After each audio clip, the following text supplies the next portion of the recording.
911 down somewhere. It's emergency.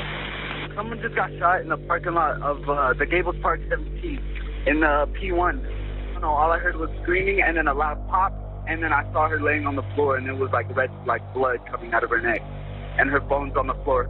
Okay, where's the lady that was shot? She's in the garage where you have to like have a garage opener to open the door. Can you still see her or no? No, I exited the building. Is anyone with the female that was injured? No. I don't know what happened. Get the tape out of the trunk so it gets any more.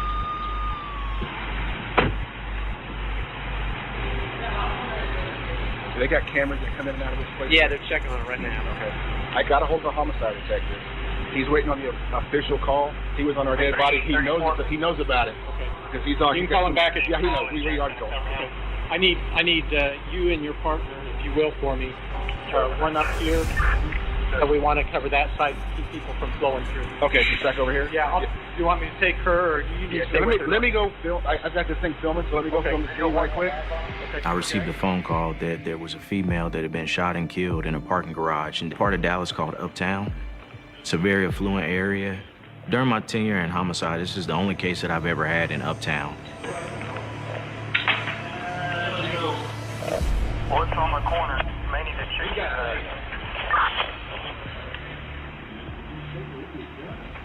He was sitting right here with her. Watch where you step. Step back over there for me, okay? She was found with the door to her vehicle was open, and it was pretty clear that she had been shot in the head. Next to her body was her cell phone and also a magazine from a handgun. The magazine laying next to the body is not something that we typically see. And so I believe that there was either a struggle or there was something that caused the shooter to leave a little faster than what he wanted to leave, which caused him to drop the magazine. The first thing that stood out to me was that there was no purse inside the vehicle. At the outset of looking into it, it did appear to be a robbery. But again, that was what made it so unusual, because those types of things just have not taken place in that part of town. We ran up the victim's license plate, and the vehicle came back registered to Kendra Hatcher, a pediatric dentist in the Dallas area.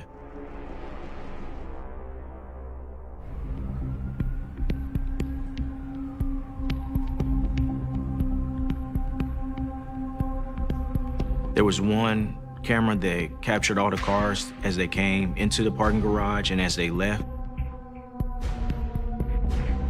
Reviewing the footage, I saw the victim pull into the parking garage. I don't think her car had even made it into the parking space yet before I see a dark figure walking over to her vehicle immediately. Like, it was dead on that was exactly what he was looking for.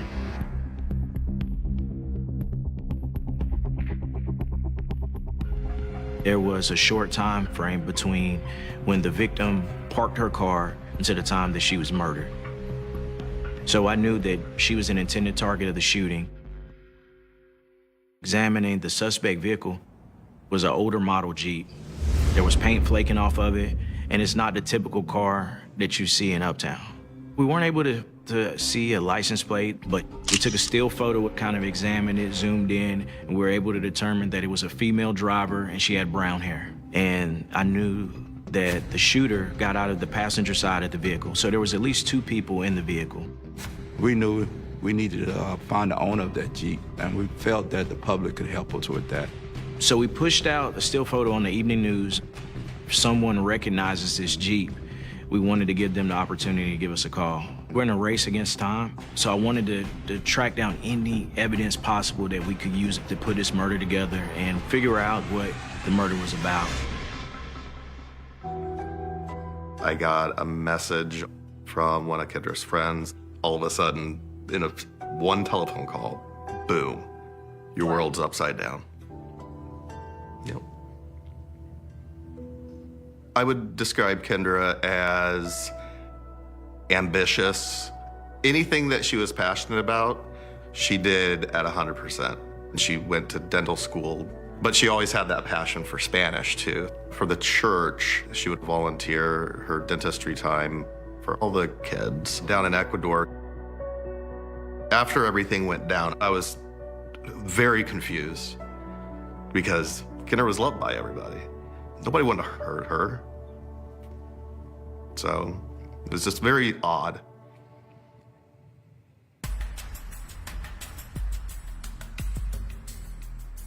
The staff at the apartment complex notified me that Kendra Hatcher, she'd been living at that apartment building for several months. She never had any issues at the building, and she pretty much lived a very quiet life up until this incident.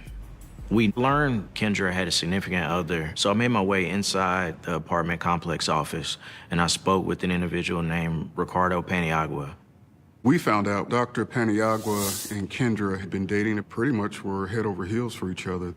They were making plans to get married and eventually moved to San Francisco. He had no answers as to why someone would want to do this to Kendra. I couldn't see that there was anything that he was trying to mislead me on. He was just more distraught, trying to wrap his brain around the fact that the person he cared about was now dead. So at that point, what I focused on was just trying to figure out who it was that could have wanted the victim dead.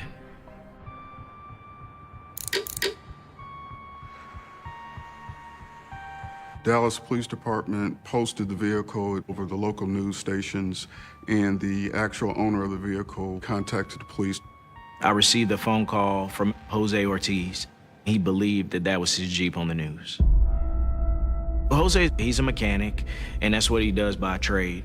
He said on September 2nd, the day of the murder, his childhood friend, Brenda Delgado, and one of her friends named Crystal came to his shop and needed a replacement vehicle while he did some work for them on Brenda's car. So he loaned his Jeep out to Brenda. Jose provided a cell phone number for Brenda, and I was able to call her on the spot and made arrangements with some of my coworkers to pick her up and bring her to the station.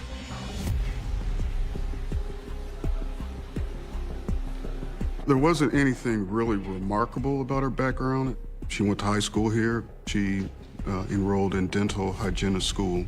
She had never been arrested before, but as I was doing sort of background work, trying to pregame my conversation, Ricardo Paniagua, Kendra's boyfriend, he called me in a panic. He said that he saw the still photo on the news, and the female driving the vehicle had a strong resemblance to his ex-girlfriend, Brenda Delgado. What he told me was that he was in a long, drawn-out relationship with Brenda. They broke it off and several times rekindled the relationship, and things just kind of fizzled out. He told us he just considered her a friend. In fact, the day and night that this happened, one of the first people he called to describe this horrific event or what happened was Brenda Delgado. And obviously her name came up twice at this point. So talking to Brenda was the most important thing in the case.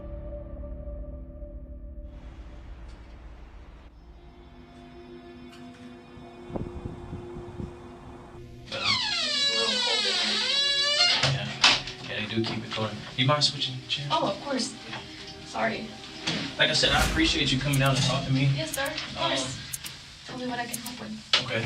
Well, I'm working a murder investigation. Your name came up in the investigation. So I wanted to sit down and talk with you and kind of figure out, what's going on and get your version of the events. How did my name come up? Okay. Yeah. I'll explain all of that to you. Yes, I want to know. I decided to be very direct and upfront with Brenda because I wanted her to know that the situation was serious and I need to get straight to the facts on this case. Kendra Hatcher was killed on Wednesday, September 2nd.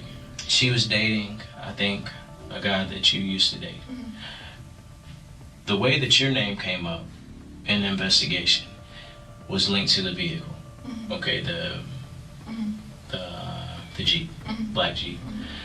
Do you recognize this vehicle? That vehicle, I think that's my friend Jose's vehicle. Okay. I talked to him earlier today. One of the things that he told me was that you dropped your car off at his shop and that you borrowed a vehicle of his. No, it wasn't me. Well, I definitely talked to Jose, and some things that he said are very different from what you're saying. And my problem is that I believe that that vehicle was used to commit this murder.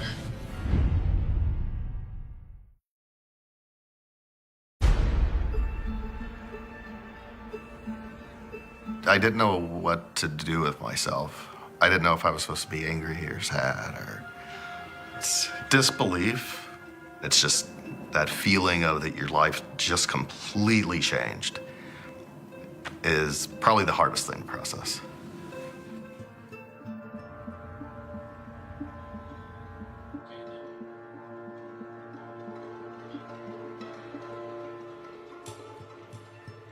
I wanted to talk to you a little bit specifically about Wednesday, what you were doing Wednesday.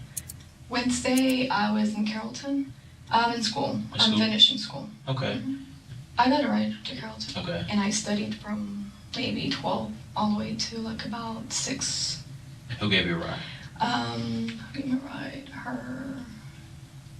My friend, Crystal. Crystal? Mm-hmm. Okay. And then from Carrollton, went to the Chili's off of George Bush. I was a receipt in my bag. I can tell you exactly. It's all my clothes now. Okay.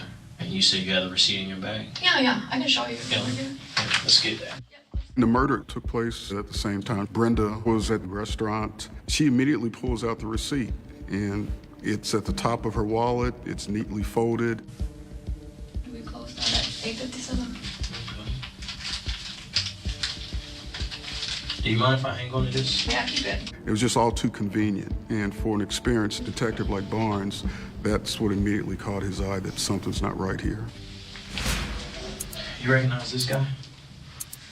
Yes. Who is that? That's my friend Jose. So Jose said that you dropped your car off at his shop on Wednesday, specifically Wednesday. It was Crystal. My friend Crystal. Okay. So did Crystal borrow a vehicle? Yes. Crystal borrowed her vehicle to take me to the library. Okay, so where did Crystal borrow one of his cars? Yes. It was that car. Crystal borrowed his Jeep? Okay. She got it maybe like around 10:30. You guys go to his shop on the way to Carrollton, and you guys borrowed the Jeep. She kept the Jeep. Yeah, and then she had to go do some errands with her son and do some other things, and that's all I know. Okay. What's Crystal's last name? Cortez. Okay. Because I got a very different story from Jose. He told me that he was working on a vehicle for you. No. He didn't give me the car, he gave Crystal the car. I asked her, she said that she went to do errands and she went to find a parking space, and that's it. That's all, and she had her kid with her, that's all. In a parking garage, or? Yeah. Are you and Crystal related? No. Okay, because I haven't seen Crystal, but I can tell you that that picture of the young lady driving that Jeep looks a lot like you. No, she was driving. Crystal was driving that car. Well, there's more to this situation than that. There really is. Okay. What I'd like to do is give Crystal a call and see if she can come down here. Does she have a car? No, it's still not working. Okay. We'll give her a call real quick, and I'll see if we can get her down here.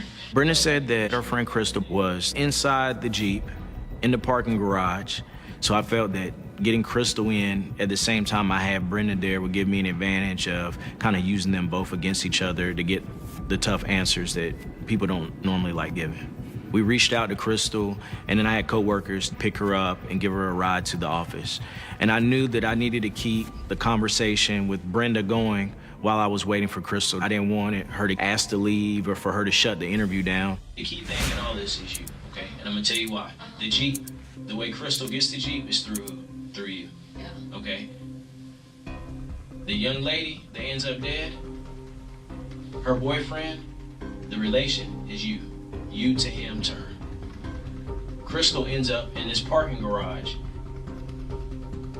Your friend, your friend's Jeep, your ex-boyfriend's girlfriend. All three of those things point back to you. That is you. You're the common theme in all of these things. So what I'm asking you is, how does this happen? There's more to this situation than somebody looking for a parking spot. Somebody looking for a parking spot never got anybody killed. Yeah, I understand. She was very unbothered, even by being at a police station talking about a murder. And I just couldn't find that emotion. That instantly is a red flag. If you can find that point to bring emotion into it, you can normally kind of break a person down and get the truth from them at that moment. When did you find out that his girlfriend was the one that was killed? Oh, That's yesterday. been on the news. Yesterday morning. And so, did you say, well, maybe my friend who is in the news on this picture with this car, maybe she knows what happened, maybe she saw something, maybe she should talk to police, maybe she can help you find out who killed your girlfriend? Did you mention any of those things? I didn't. I mean, I just didn't really think about it, you know. I was You didn't think about it? You didn't call her to try to confirm? You know, did you see anything? Did you hear anything? She said no. I mean, I said... So you did ask her? Yeah, I asked Crystal, but What? she said no. Well, here's the thing. I'm going to find out what happened to this young lady. I owe that to her family. I owe that to her mom. Just like I would do the same thing if something happened to you. Okay? I'll step out for a minute. I will be right back. She was backpedaling and point blame every other place except for herself. It was only going to go as far as Brenda wanted it to go. And so at this point, I knew Crystal was who I needed to talk to. Hello, how are you? Good, Crystal. Good. Nice to meet you. Nice to meet you too. Do me a favor, switch these. Oh, no problem. Okay. Your name came up in this investigation. Understandable. It was my understanding that on Wednesday, this past Wednesday, that's when the murder happened, that you were with Brenda and that you guys were hanging out. Yep. This is where we're at with this investigation. I know what happened. Okay? I'm fully aware of what happened, and I know that I know where you were parked at when this incident happened. Yes, I was in the parking lot at the time frame. I heard the gunshot, and I'm fearful for my life.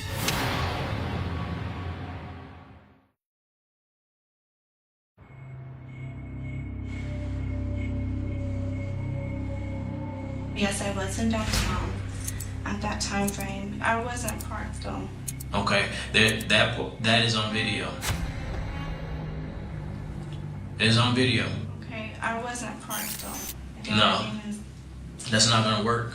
This vehicle was parked on the first floor going down near the ramp going from P1 to P2. Because I went to P2, but I just came in and out, and honestly, I have my son in there. I did. I don't have anything to hide, honestly. No, that's not gonna work either. I know that what you're telling me is not true. What I'm telling you is that it is captured on video. Right. Okay? Here, I feel like I don't like all this stuff in this room. I moved the table out of the way because I wanted to get more of a personal connection with her. I could see, you know, your leg twitching, or I can see when I ask certain questions, this is what her physical response is. And I didn't want her to feel like she could kind of hide behind the table any longer.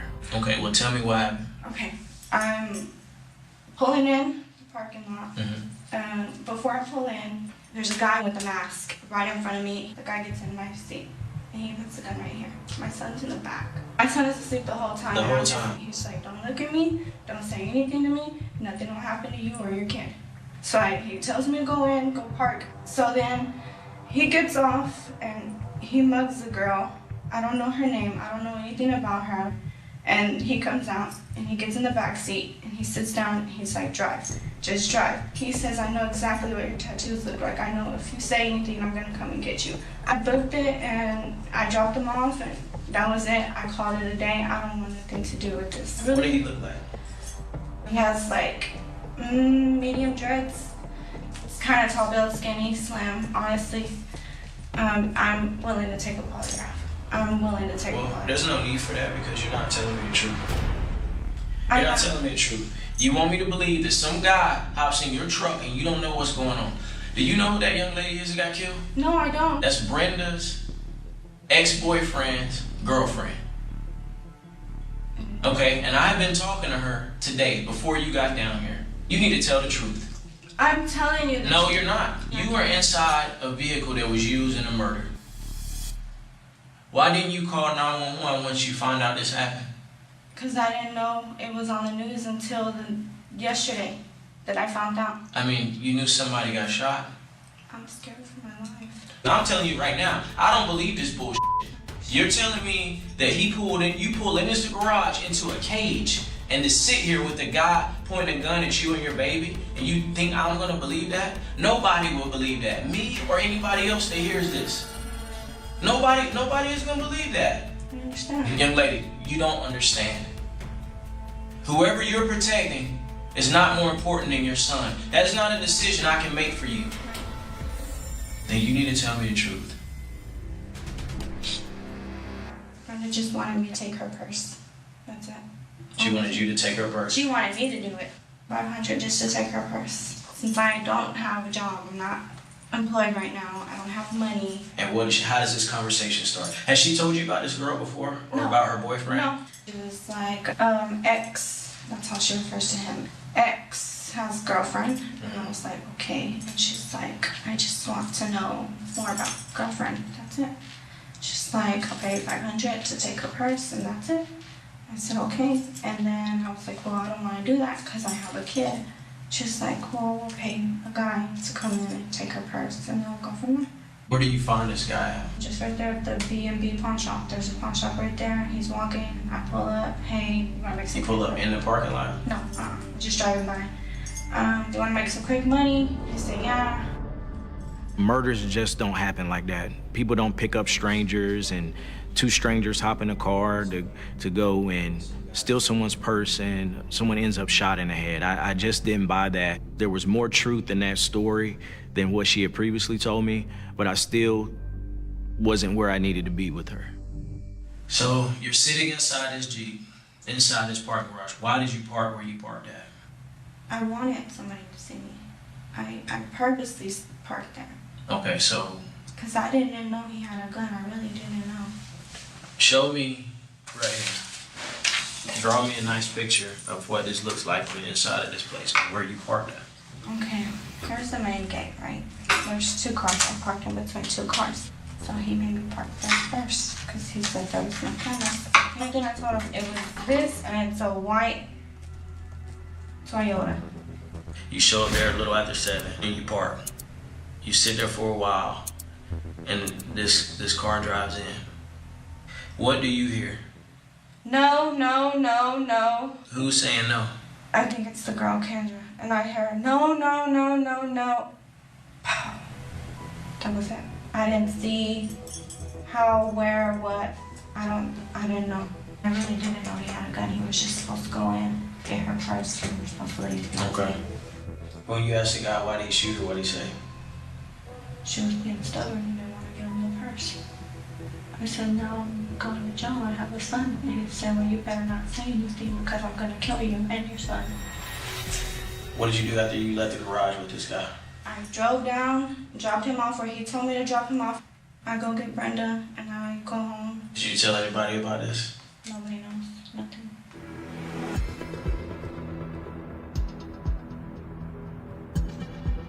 At that point, she just owned up to everything that had happened and her part in it.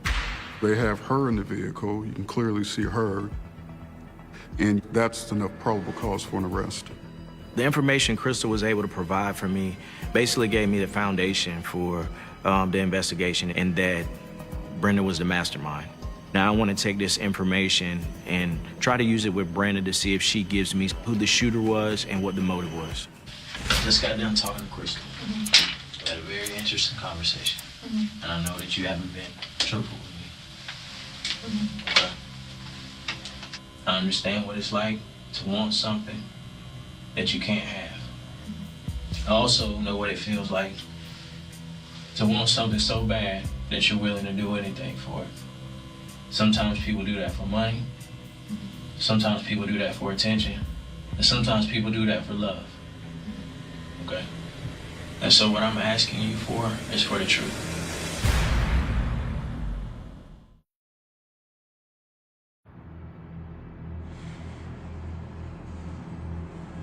I mean, that's the truth. I was not driving. Do you really expect for me or for anybody else to believe that this girl is dating this guy that you're still in love with, is probably gonna marry this guy that you're still in love with? Do you expect the world to believe that you had nothing to do with this? That you didn't have anything at all, even though you made an arrangement for this young lady to get in this vehicle? You set that up.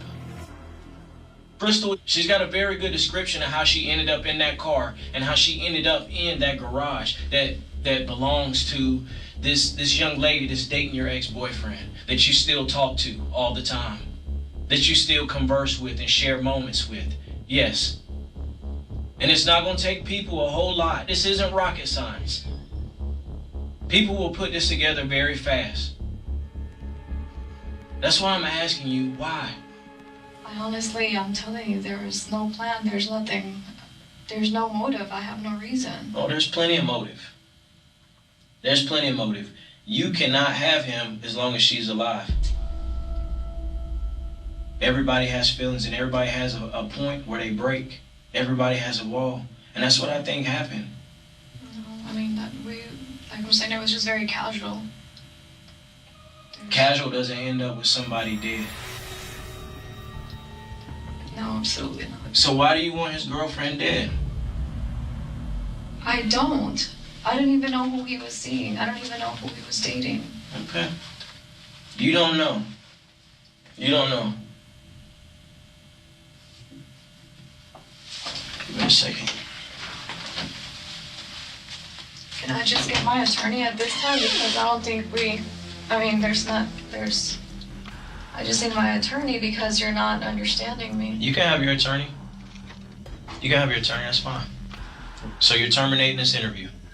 Yeah, I need my attorney because I'm done. I'm tired and I just need my attorney too. Okay. All right.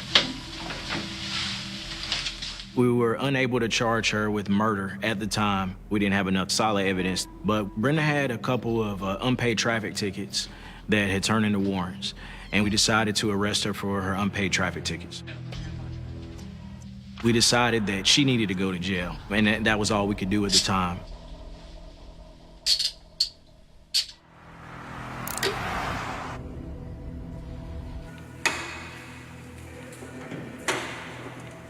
She immediately left the United States and headed to Mexico. It lets you know that you're on the right track, that this person is involved. And in fact, in court, flight can be introduced as evidence of guilt. It was one of those things that where like it just kind of sucks the air out of you for a second. Once you step foot outside of the state of Texas, my badge is no good anymore. So at this moment, the focus of the case was now identifying the shooter. Crystal is our best witness. If we are gonna get Brenda, if we are gonna get a shooter, we're gonna have to use Crystal.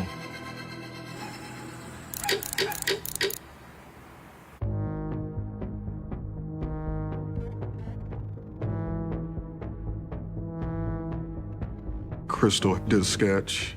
What did he look like? He has like medium dreads. It's kind of tall built, skinny, slim.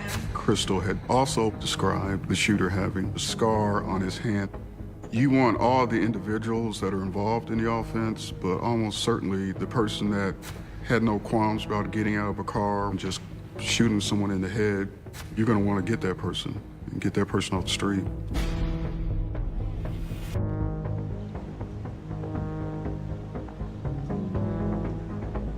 We basically took Crystal's phone records, Brenda's phone records, and we were able to come up with a number that was similar to both records that they'd spoken with numerous times, and we found that number was contacted on the day of the murder. They identify who the phone number belongs to, find out his name is Christopher Love. They're able to locate an actual photograph of Christopher Love, and he resembles the sketch that Crystal had provided. One thing that I was able to learn about him is that he'd been arrested numerous times in his life, going all the way back to his juvenile years. He's got a criminal history for some violent offenses, and he had also done some time for his involvement in those offenses. I feel pretty good about the possibility that this is my shooter. So we did a ping order on the phone, which allowed for us every 15 minutes to track a physical location of this phone.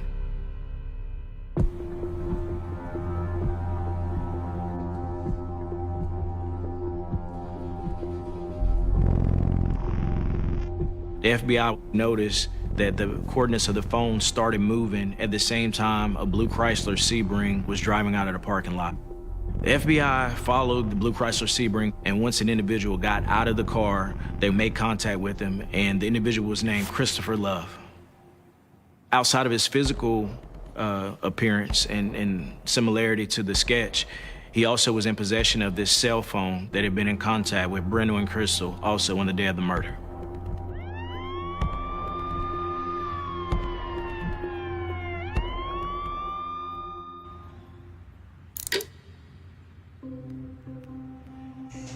The interview with Christopher was very challenging.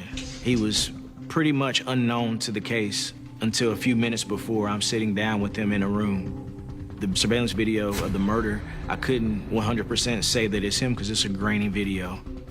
But I'm gonna work him as long as I need to get him to tell me the truth. My name's Detective Orange. I'm working a murder investigation. Your name came up during the investigation, okay? There was a dentist that was killed. Have you heard anything about that?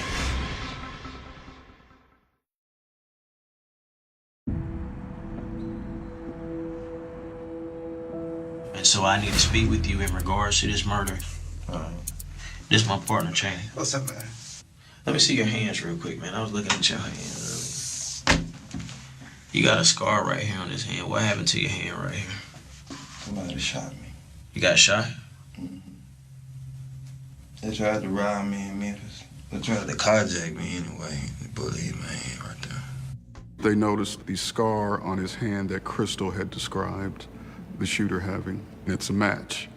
That by itself is enough for what we call probable cause, but it wouldn't have been enough for a conviction. Okay. Well, here's the thing, man.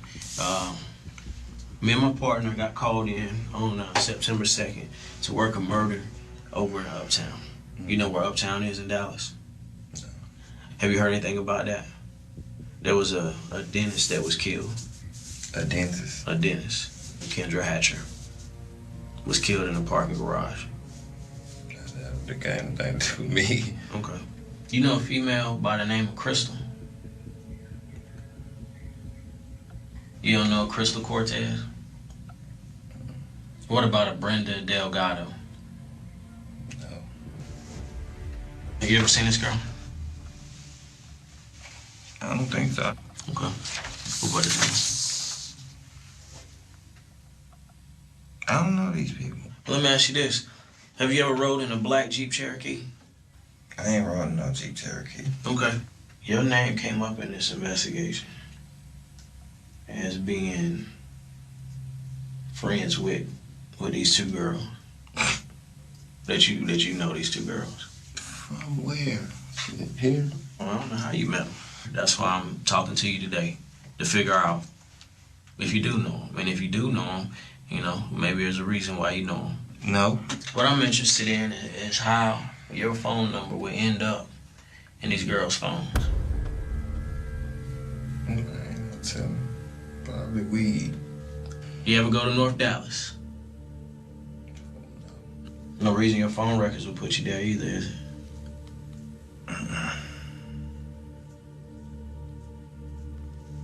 Dallas people is crazy, man. Why you say that? Because of this. This is crazy right here. What's crazy? What's crazy about it? And I'm sitting in a homicide office named this. Well, we got to clean this up, man. This young lady right here was able to very distinctly provide me details about how you look and where she has been with you. Now, for her not to know you, she pulling a lot of damn details out of nowhere. I understand that. And whatever you say is cool. But I didn't do this, bro. Now I'll ask you about the next girl lady. And she's right here. To me, she's a lethal. Like a lethal weapon. She's the one that, you know how when they put when they looking at a crime family, they always have the top picture at the top, and then they have a spider web coming down. Her picture's up there. She's number one. You get what I'm saying? Mm-hmm. Let me ask you, once we get her, when she says she know you, she point the finger at you. That don't know me. I don't know if she's gonna point the finger at me because I can't control her. That's a yes or no question, sir. I just said she don't know me. No, she don't know me.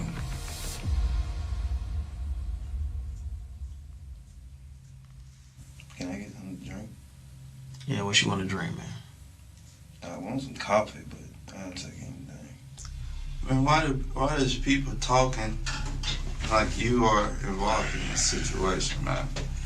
That's what I'm thinking about right now. Huh? I said that's what I'm thinking about right now. And they providing facts of how to prove that you're involved in it.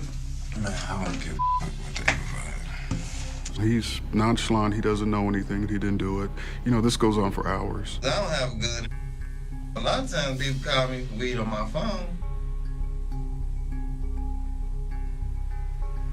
I don't know them. I know I ain't never rolled with them for sure.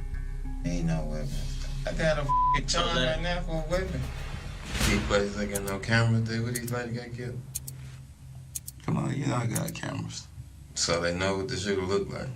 It's a lot of stuff that is being done to this case. So we're rolling into the next morning. At that point, we had been up all night, and we're taking a break from the interrogation to kind of refocus and reshift.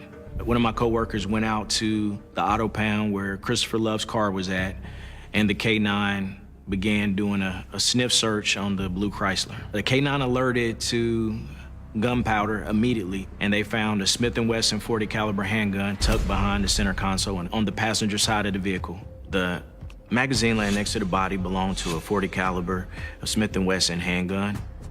We did ballistic testing, and we knew it was the firearm for the murder. It kind of gave me a second wind. Everything kind of opened up for me again, so I wanted to confront him with a picture of this firearm and give him an opportunity to explain it. We need to have a conversation, all right? We need to search one of your car, and we found a gun in your car. I found a gun in your car. All right. You ever seen a gun before?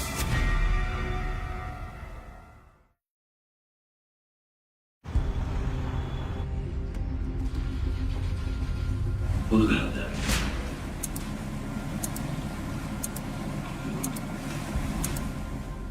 Detective Barnes confronted him with a murder weapon, and then that's when you start seeing him being more willing to share information. How did you get linked up with Brenda? Crystal. So give me a rundown of this day, man. I got up, went over there, served a little weed.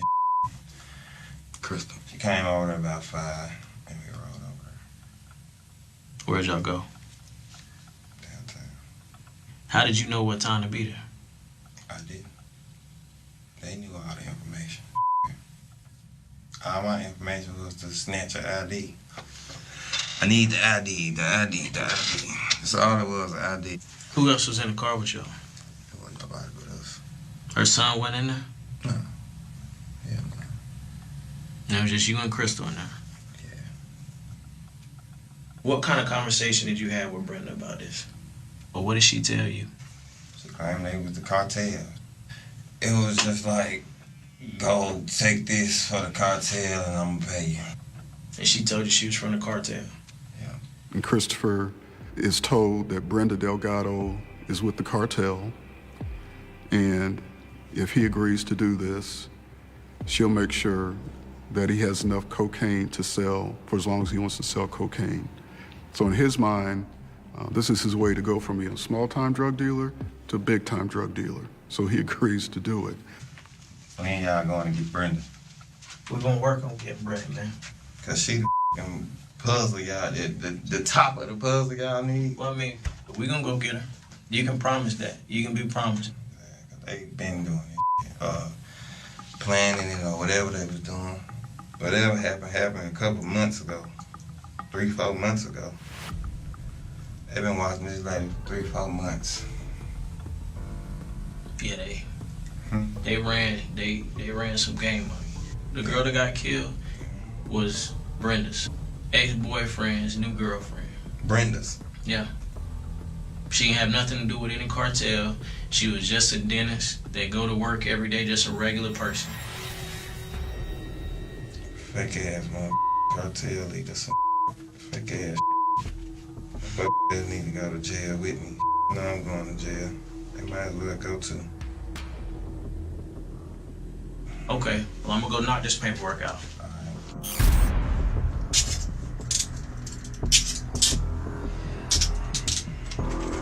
It was a very quick and like short-lived round of high fives going around the office. But I think the immediate thing was, what can we do now to get Brenda in custody?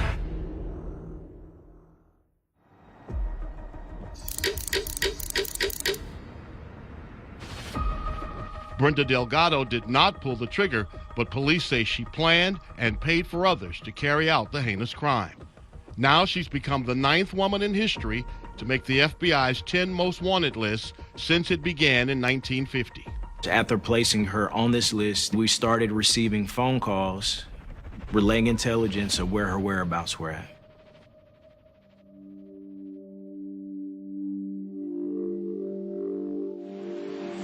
Did you kill that?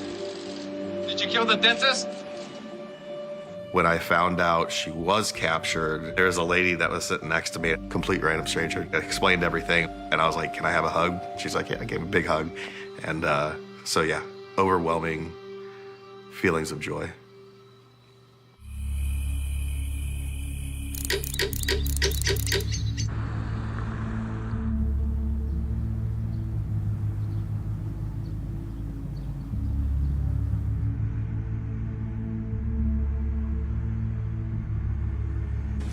You introduced me to new feelings of absolute hatred and disgust, things I never thought I could feel before. Your ability to destroy lives both emotionally and physically is despicable and incomprehensible. You are a shame to humanity, and you are a destroyer of lives. May God have mercy on you.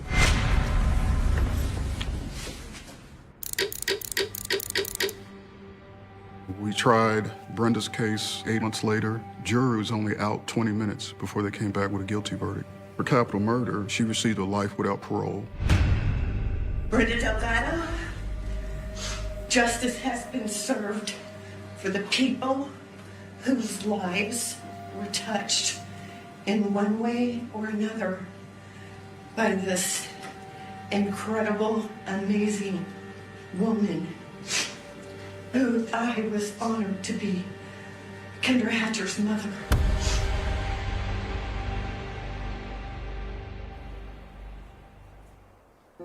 There is no reason in the world that that young lady should be dead. None. She's a completely innocent victim. That makes it even more ridiculous for this to have taken place.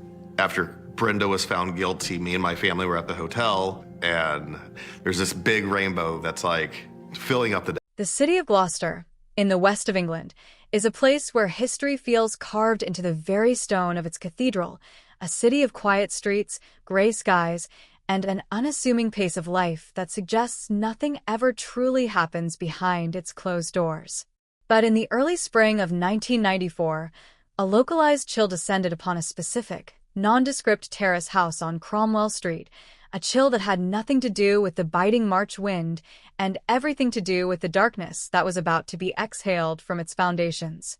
For years, Number 25 had been just another house in a row of cluttered, slightly decaying Victorian residences, a place where music played, children lived, and the smell of cooking drifted into the street. It was a home that seemed to pulsate with a strange, frantic energy, yet it remained invisible to the world until the police finally arrived with sledgehammers and a search warrant that was 20 years overdue. They weren't looking for a monster at first. They were looking for a missing girl named Heather, a daughter whose disappearance had been explained away by her parents as a simple act of teenage rebellion, a girl who they claimed had walked out of the door and never looked back. But as the first heavy blows of the hammer struck the concrete in the garden, the air began to change, turning thick and metallic with the scent of damp earth and something far more ancient and terrible. The police officers who stepped across the threshold of 25 Cromwell Street that February morning found themselves in a space that felt psychologically suffocating. The house was a labyrinth of clutter, a hoarder's paradise of mismatched furniture, discarded toys, and layers of wallpaper that seemed to peel back like scabs to reveal even uglier layers beneath. There was a sensory overload that hit you immediately, the stale smell of cigarette smoke, the hum of a television left on in an empty room, and the unsettlingly cheerful demeanor of the man who lived there, Frederick West.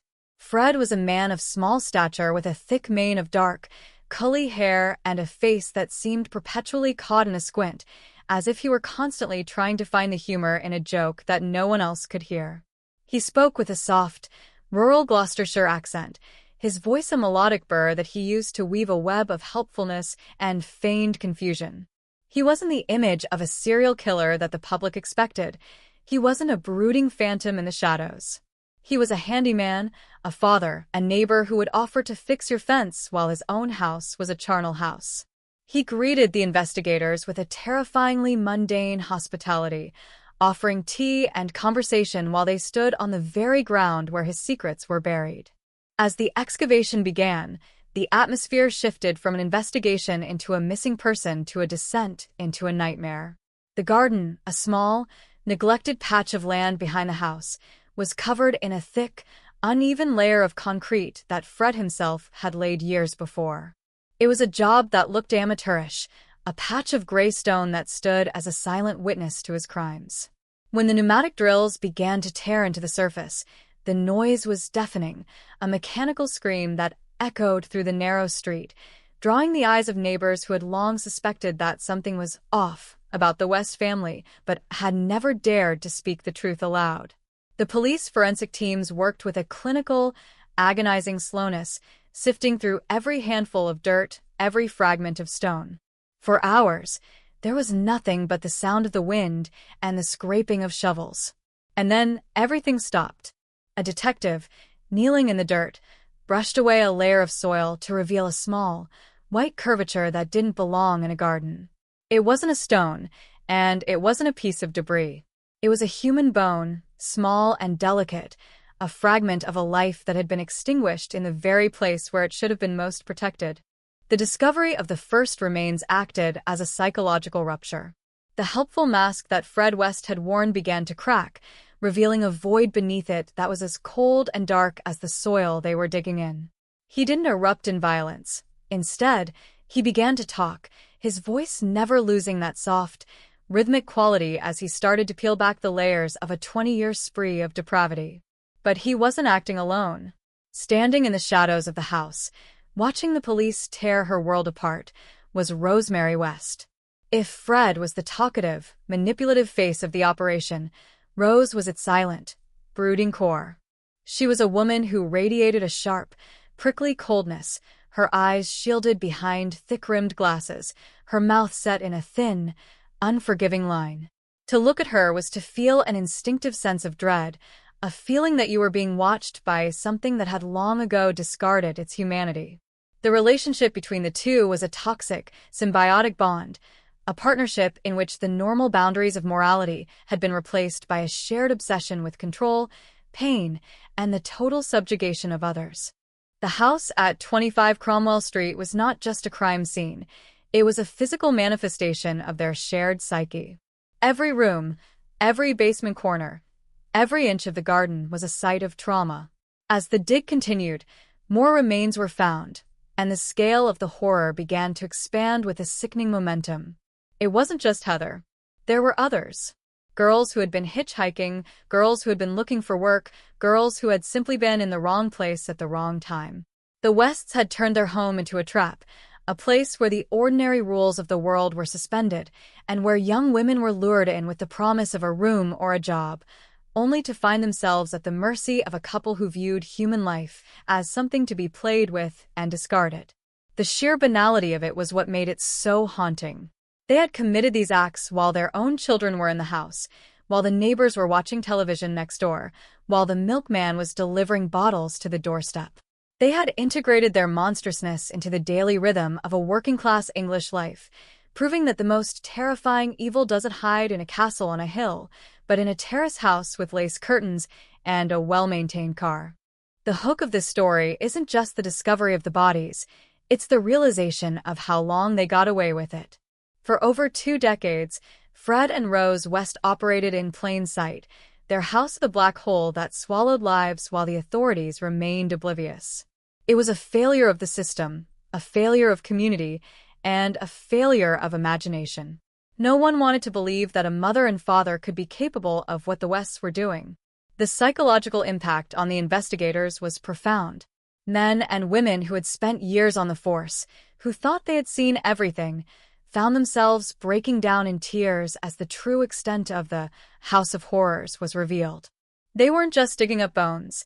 They were digging up the lost dreams and stolen futures of girls who had been forgotten by everyone except their killers. The city of Gloucester, once a place of quiet pride, became synonymous with a brand of evil that was so profound it seemed to stain the very air. We must look closer at the sensory details of those first few days of the dig. The smell of the earth was constant, a raw, organic scent that seemed to get into the clothes and the hair of everyone involved. The sound of the plastic bags being zipped shut, the flash of the forensic cameras against the gray sky, the low murmurs of the detectives as they conferred in the kitchen. There was a strange, heavy silence that would fall over the site every time a new fragment was found, a silence of respect and of absolute, crushing horror. The house itself seemed to resist the intrusion, its narrow stairs and dark corners feeling like they were trying to hide the shadows that still lingered there.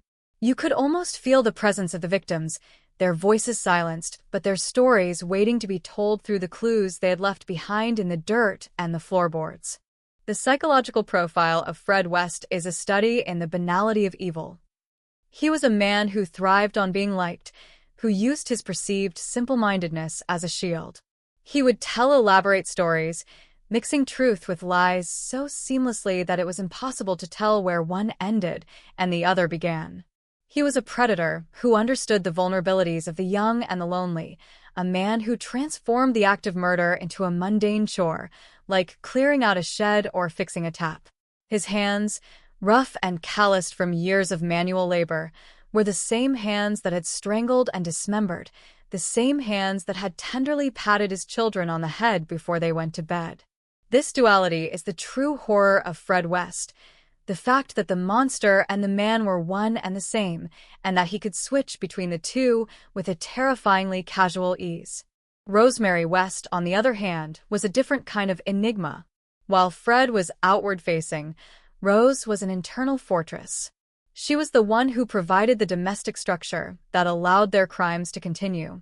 She was the mother who participated in the torture of her own children, the wife who sought out victims for her husband, the woman who took pleasure in the absolute destruction of other women. Her role in the killings was not passive, it was essential. She was the glue that held the House of Horrors together, the one who ensured that the facade of normalcy remained intact. The psychological depth of her depravity is something that still boggles the mind of criminal profilers. How does a woman, a mother, become the architect of such suffering? The answer lies in a childhood of abuse and a meeting with a man who recognized the darkness in her and nurtured it until it consumed everything else.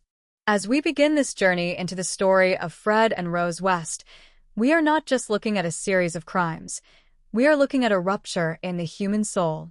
We are looking at what happens when two people with no moral compass find each other and create a private world where their darkest impulses are not only allowed but celebrated.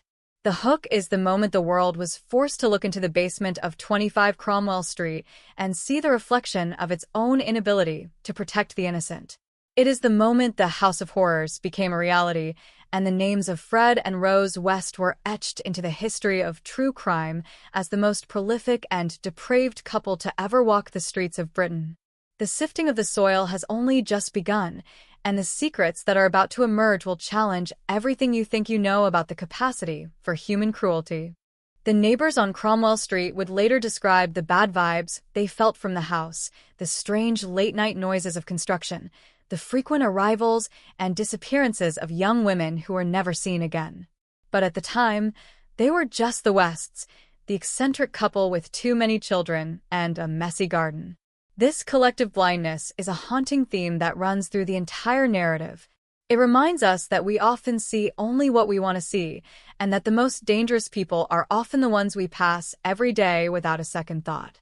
The hook is the shattering of that comfort, the realization that the gray house on the corner was actually a portal to hell. The pacing of those first few days of the investigation was a slow, agonizing realization, a gradual unfolding of a tragedy that was so vast it felt impossible to grasp all at once. Imagine the feeling of a forensic scientist as they uncover a small piece of jewelry or a scrap of clothing in the mud, knowing that this object was once a prized possession of a girl who had her whole life ahead of her. These small, intimate details are the heart of the story. They remind us that the victims were individuals, not just numbers in a body count. They had families who searched for them, friends who missed them, and dreams that were violently stolen. The respect for the victims is the guiding principle of this kitsch ban, and as we move forward, we will try to reclaim their voices from the silence of the West's Garden. The incident at 25 Cromwell Street was not just a crime. It was a decades-long assault on the dignity of the human form, and the hook is the moment we are all called to bear witness to that truth.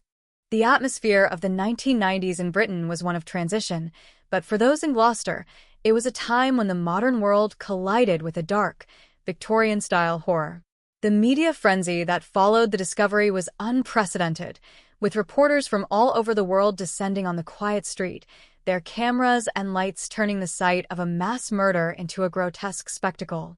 This contrast between the private suffering of the victims and the public hunger for the macabre is another layer of the story we will explore.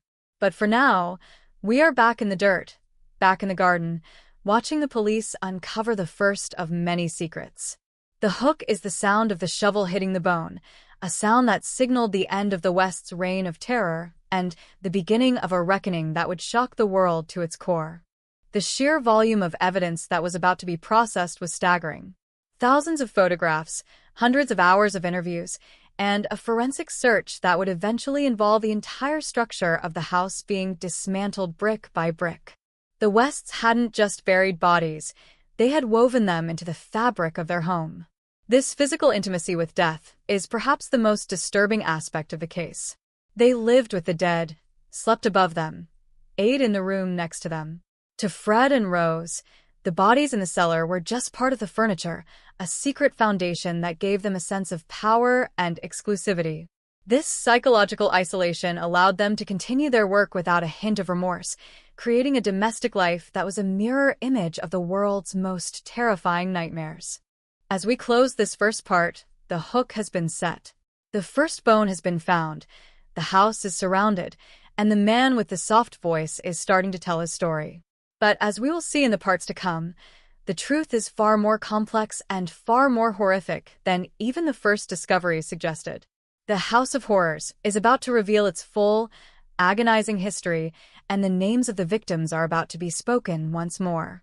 The journey into the dark heart of Fred and Rose West is just beginning, and the Swangmu of Gloucester is about to be burned away by the harsh light of justice.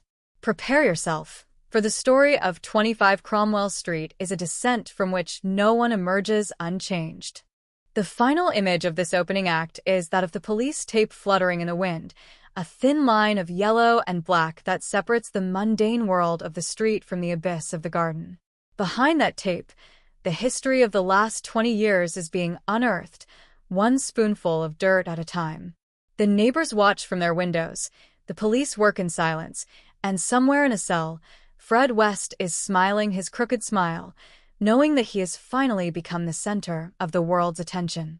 The stage is set for the most harrowing true crime story in British history, and the hook has pulled us all into the depths of the West's private hell. There is no turning back now. The garden is open, and the dead are starting to speak. To understand the true nature of the darkness that festered at 25 Cromwell Street, one must first look at the city of Gloucester itself, a place that during the late 1960s and early 1970s was caught in the awkward, gray transition between its ancient, storied past and a modern, industrial future. Gloucester was a city of spires and shadows, dominated by the towering majesty of its cathedral, a masterpiece of Gothic architecture that seemed to cast a long, moralizing shadow over the surrounding narrow streets. In the daytime, the city bustled with the mundane activities of a working-class hub, the clatter of the docks, the hum of the nearby factories, and the quiet chatter of people in the local markets. But as evening fell and the Gloucestershire rain began to slick the cobblestones, a different atmosphere took hold. It was a city of secrets, of hidden courtyards and tucked-away alleys, where the Victorian architecture often felt less like a monument to progress and more like a decaying shell hiding the rot within. It was into this world of quiet conformity and underlying decay that Frederick and Rosemary West brought their own particular brand of madness, finding in the transient, often overlooked corners of the city a perfect stage for their domestic nightmare. Cromwell Street was a nondescript terrace, a row of brick houses that felt cramped even from the outside. These were homes built for a different century, intended for the laborers who kept the city running, but by the time the Wests moved in, the street had taken on a slightly desperate air. The houses were tall and narrow, with steep stairs and small, dark windows that seemed to peer out at the world with a sense of weary suspicion. Number 25 was particularly unremarkable, its gray stone facade blending perfectly into the monotonous row. There was nothing about its exterior that suggested the horrors within. No boarded-up windows, no overgrown gardens in the early years, just a standard front door that thousands of people passed every week without a second thought. This banality was their greatest defense. The Wests understood that in a society that valued minding your own business, you could hide almost anything behind a set of clean lace curtains and a freshly painted doorstep. The street itself was a microcosm of a certain type of English life, where neighbors were acquaintances but rarely friends, and where the sound of a heated argument or a child's cry was often ignored in the name of politeness. The interior of 25 Cromwell Street was a sensory assault of a different kind. To cross the threshold was to leave the fresh air of the Severn Valley behind and enter a space that felt psychologically and physically heavy. The air was thick with the smell of stale grease, cheap tobacco, and a damp, earthy odor that seemed to emanate from the very floorboards. It was a house that was constantly under construction, not in a way that improved its value, but in a haphazard, frantic manner that reflected Fred West's fractured mind. He was obsessed with DIY, but his work was amateurish and grotesque. New walls were erected to create tiny, windowless rooms. Doorways were blocked off, and extensions were built into the garden using mismatched bricks and poured concrete. The layout became labyrinthine, a maze of narrow corridors and steep, creaking stairs that made it difficult for anyone but the residents to navigate. Every corner was filled with clutter, stacks of old newspapers, broken toys, and piles of clothing that looked like they had been abandoned in a hurry. The wallpaper, often chosen by Rose, was a garish mix of 1970s florals and patterns that seemed to vibrate in the dim light of the low-wattage bulbs. The psychological weight of the house was most concentrated in the basement and the extensions. These were Fred's domains, places where the sound of a hammer or a drill was a constant soundtrack. To the outside world, he was just a man who enjoyed working on his home, a helpful neighbor who was always busy with a project. But to those inside, the cellar was a place of cold, damp dread. It was a space carved out of the earth, where the walls were always wet to the touch, and the lighting was never quite enough to reach the corners.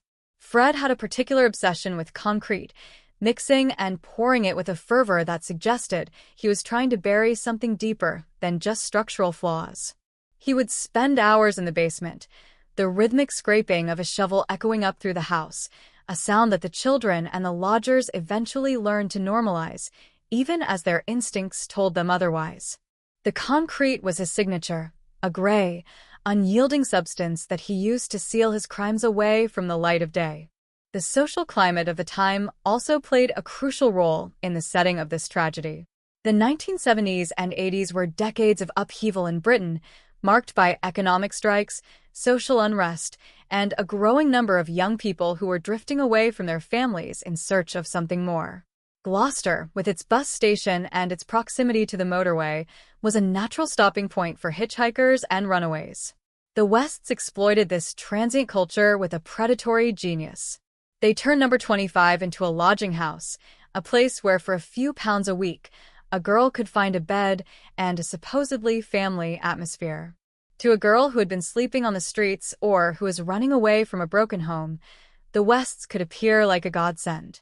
Fred, with his easy smile and his soft Gloucestershire burr, would offer a lift or a room, while Rose, the young mother, would provide a sense of domestic stability. They were the spiders at the center of a very large and very sticky web, and the setting of their home was designed to be welcoming just long enough for the trap to spring. Rosemary West's role in creating the atmosphere of the house cannot be understated. While Fred was the builder of the physical cage, Rose was the enforcer of the psychological one. She was the one who maintained the facade of the busy housewife to the health visitors and the social workers who occasionally darkened their door. She would be seen hanging out the washing, shouting at the children, or chatting with neighbors, all while her thick-rimmed glasses hid eyes that were perpetually assessing, judging, and looking for weakness. The domesticity of 25 Cromwell Street was a weapon. The smell of a Sunday roast or the sound of the radio playing popular hits was used to mask the screams and the violence that occurred behind closed doors. It was a perverse parody of a family home, a place where the mother was more dangerous than the monster. This contrast, the ordinary combined with the obscene, is what makes the setting of the West case so uniquely disturbing. It challenges our fundamental belief that home is a place of safety. The neighborhood around Cromwell Street was a patchwork of similar lives, people who were struggling to make ends meet and who didn't have the time or the energy to investigate the strange goings-on at number 25. There was a sense of urban loneliness that permeated the area, a feeling that you could disappear in the middle of a crowd and no one would notice. This was exactly what happened to so many of the West's victims. They were girls whose absences were often not reported for weeks or months, if at all. In an era before mobile phones and instant tracking, a person could simply vanish into the fog of a city, like Gloucester. The Wests understood this better than anyone. They knew that the lodger who left in the middle of the night would be forgotten by the morning. The setting was not just the house. It was the entire system of social neglect that allowed people like Fred and Rose to operate without fear of discovery. As the years went by, the house at 25 Cromwell Street seemed to grow more sinister in the eyes of those who lived nearby. People began to notice the strange, erratic behavior of the West children, the way they looked malnourished or frightened, and the constant, almost manic construction work that never seemed to end. There were rumors of weird parties and a constant stream of young women who arrived but were never seen leaving. But the rumors never coalesced into action. The fear of being wrong, or of being labeled a nosy neighbor, kept the community silent. The setting was a fortress of social etiquette. Even when the police did visit the house for minor infractions, they were often charmed by Fred or put off by Rose's aggressive domesticity. They saw the clutter, they smelled the damp, but they didn't see the bodies. They were blinded by the setting. They were in a family home. And in the 1970s, a man's home was truly his castle, no matter how many skeletons were hidden in its foundations. The geography of the house was also a key factor in the crimes. The way the basement connected to the kitchen, the way the backyard was hidden from the street by high fences and the haphazard extensions, allowed the Wests to move through their space with total privacy. They had created a dead zone in the middle of a busy city. When Fred was digging in the garden, he wasn't just landscaping. He was creating a graveyard that was shielded from view by the very structures he had built. The sounds of the city, the traffic on the main road, the sirens in the distance, served as a white noise that drowned out any sounds of struggle. It was a perfect, self-contained ecosystem of horror, a place where the ordinary and the extraordinary were twisted together until they were indistinguishable. The setting was an accomplice, providing the cover and the insulation needed for 2 decades of murder. To truly feel the setting of the West case, one must imagine the feeling of being a young girl entering that house for the first time. The initial relief of being off the street, the warmth of the fire in the living room, and the friendly face of Fred West as he hands you a cup of tea. But then, as the door is locked behind you, the atmosphere begins to change. The clutter starts to feel like a cage. The smell of the damp becomes overwhelming. The smile on Fred's face starts to look like a sneer, and the silence of Rose becomes a physical pressure. You realize that you are not in a home, but in a prison. The lace curtains are not there to keep the light in, but to keep the world out.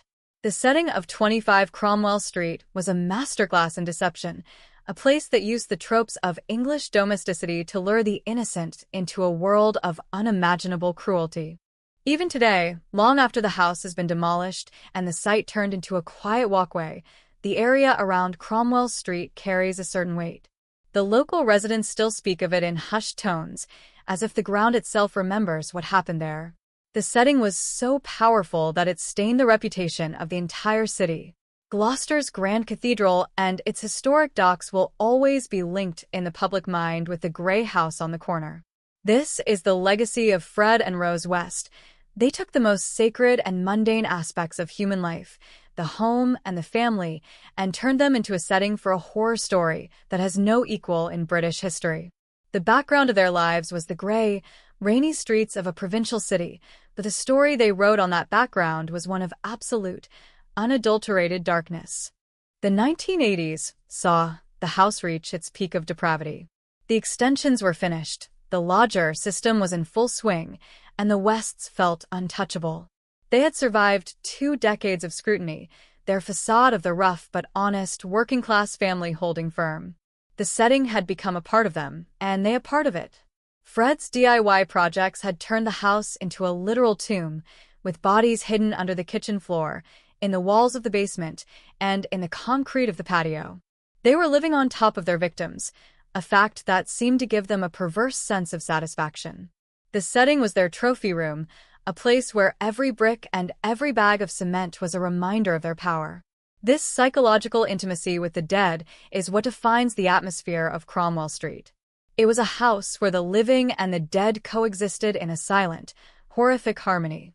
As we move forward in this kitsch ban, we must keep this setting firmly in mind.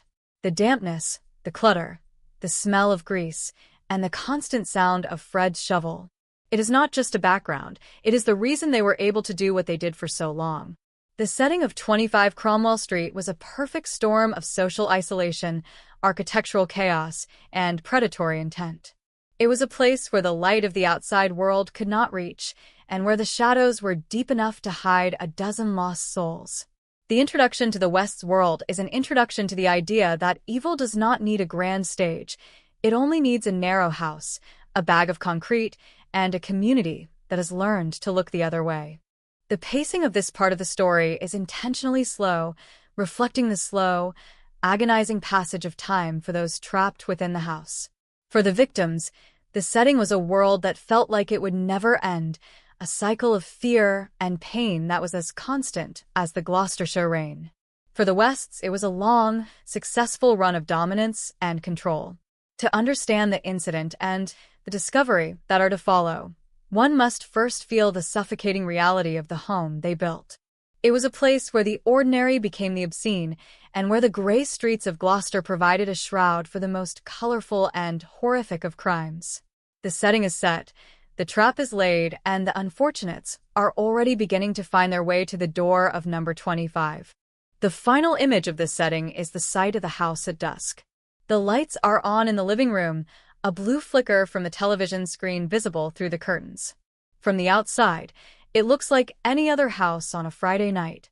But if you look closer, you might see the dampness climbing the walls. You might hear the muffled sound of a drill in the basement.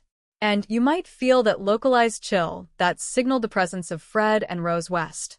This was the House of Horrors, a monument to the banality of evil, and it stood for 20 years as a silent testament to the darkness that can exist in the heart of the most ordinary of settings. The background is now clear, the atmosphere is established, and we are ready to look at the stories of the victims who are lost within these walls. To truly look into the heart of the tragedy that was 25 Cromwell Street, we must first step away from the shadows of Fred and Rose and move into the flickering, gentle light of the lives they extinguished. These were not mere victims in the clinical sense. They were vibrant threads of human potential, girls and young women who carried within them the same dreams, fears, and sparks of joy that define us all. To understand the magnitude of the loss, we must remember them as they were before they encountered the predators, before the bus stations, the hitchhiking, and the deceptive promise of a warm room. Their stories are a tapestry of the 1960s, 70s, and 80s, reflecting a time of social change, youthful rebellion, and the terrifying vulnerability of those who found themselves on the margins of a society that wasn't yet ready to protect them. These girls were daughters, sisters, and friends, and the tragedy of their deaths is only surpassed by the tragedy of how long they were forgotten. We begin with Anna McFall, a 18-year-old girl from Glasgow whose journey south in 1967 was fueled by the timeless desire for a fresh start.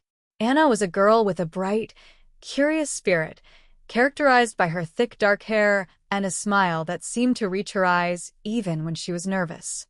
She was pregnant, carrying the secret of a new life within her, a secret that should have been a source of hope but instead became her death warrant. Imagine her standing at a rain-swept bus station, her small suitcase clutched in her hand, the smell of diesel and damp wool filling her lungs. She was looking for a future, but she found Frederick West. Anna was the first to disappear into the silence, a girl whose absence was felt in the far-off streets of Glasgow but whose fate remained a cold mystery for decades. She represents the beginning of the darkness, the first life to be treated as disposable by a man who saw women only as objects to be controlled and consumed.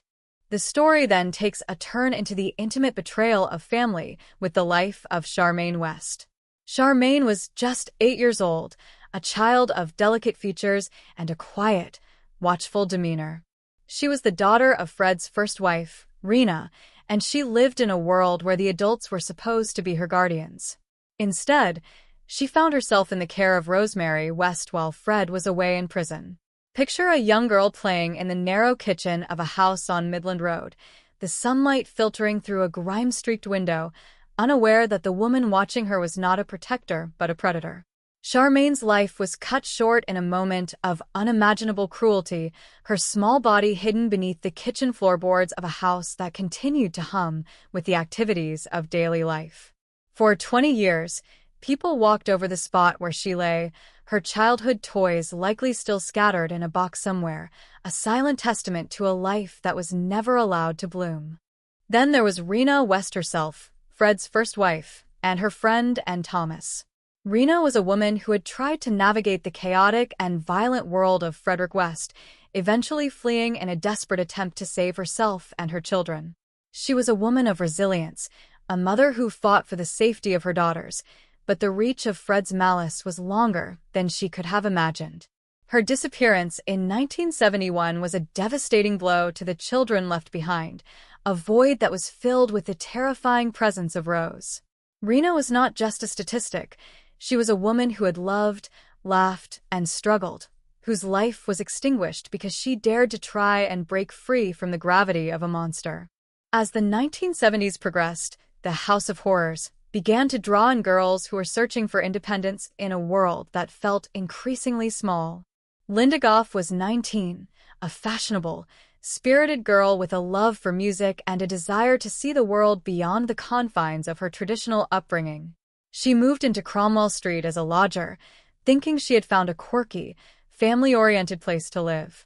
Linda was the kind of girl who filled a room with energy, whose laughter echoed in the hallways of the house. She had a family who adored her, parents who waited for her letters and phone calls that eventually stopped coming. When Linda vanished, her mother never gave up hope, visiting the Wests multiple times, only to be met with Rose's cold, practiced lies. Imagine the agony of a mother standing in the very hallway where her daughter had been murdered, being told by a smiling Rose that Linda had simply moved on with a new boyfriend. The tragedy deepened with girls like Carol and Cooper and Lucy Partington. Lucy was 21, a brilliant student at Exeter University with a passion for literature and art.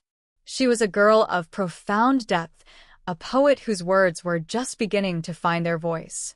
On a cold December night in 1973, she was waiting for a bus to take her home after visiting a friend. The image of Lucy, standing under a flickering street lamp, her mind likely filled with the verses she was studying, is one of the most heartbreaking in the entire saga. She was a girl who represented the very best of her generation: intellect, sensitivity, and grace. Her disappearance was a wound that never healed for her family, a silence that lasted for 21 years until her remains were found in the cellar of 25 Cromwell Street. Lucy wasn't a runaway. She was a girl with a future that was stolen in a few minutes of opportunistic evil. Therese Siegenthaler was 21, a Swiss student hitchhiking across England, her backpack filled with the souvenirs of a journey that was supposed to be the adventure of a lifetime. She was a girl of courage and curiosity, a traveler who trusted in the goodness of strangers. When she climbed into Fred West's car, she was looking for a lift to the next city, unaware that she was entering a cage from which there was no escape. Teresa's story is a reminder of the vulnerability of the traveler, the way a simple act of trust can be weaponized by a predator. Her family in Switzerland waited for her return, her room left exactly as it was, a shrine to a daughter who had simply vanished into the English mist. Shirley Hubbard and Juanita Mott were girls of 15 and 18, respectively, both caught in the turbulent emotions of adolescence. Shirley was a girl with a bright future, a dedicated student who was loved by her peers. Juanita was a girl who had known hardship but who still carried a sense of humor and a loyalty to her friends. They were girls who were just starting to figure out who they were, navigating the complexities of boys, fashion, and the desire for freedom. When they crossed paths with the Wests, their lives were reduced to objects of sport.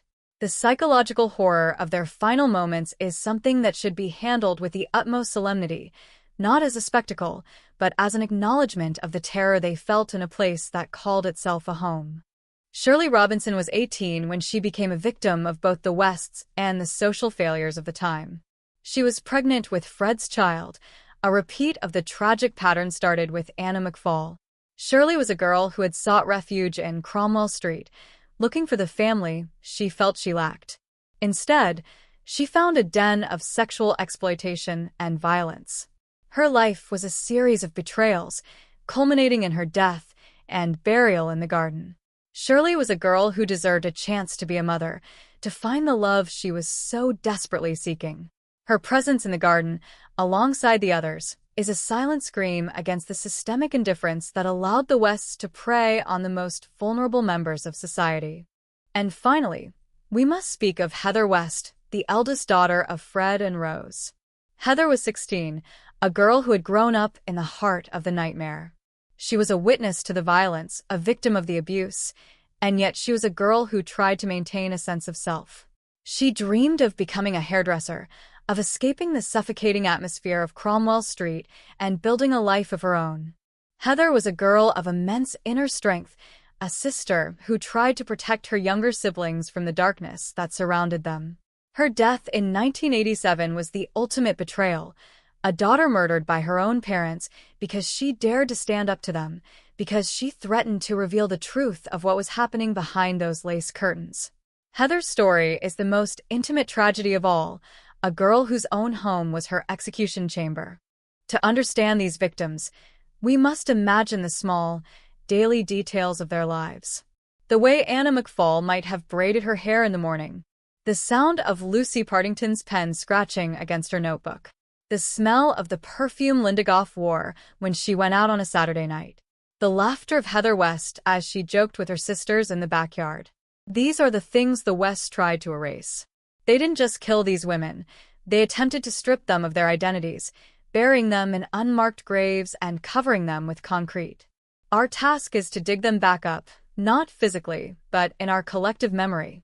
We must give them back their names, their faces, and their humanity. The families of these girls lived for decades in a state of suspended animation. Imagine the parent who never locks their front door just in case their daughter comes home. The sibling who sees a stranger in a crowd and for a split second thinks it might be their missing sister.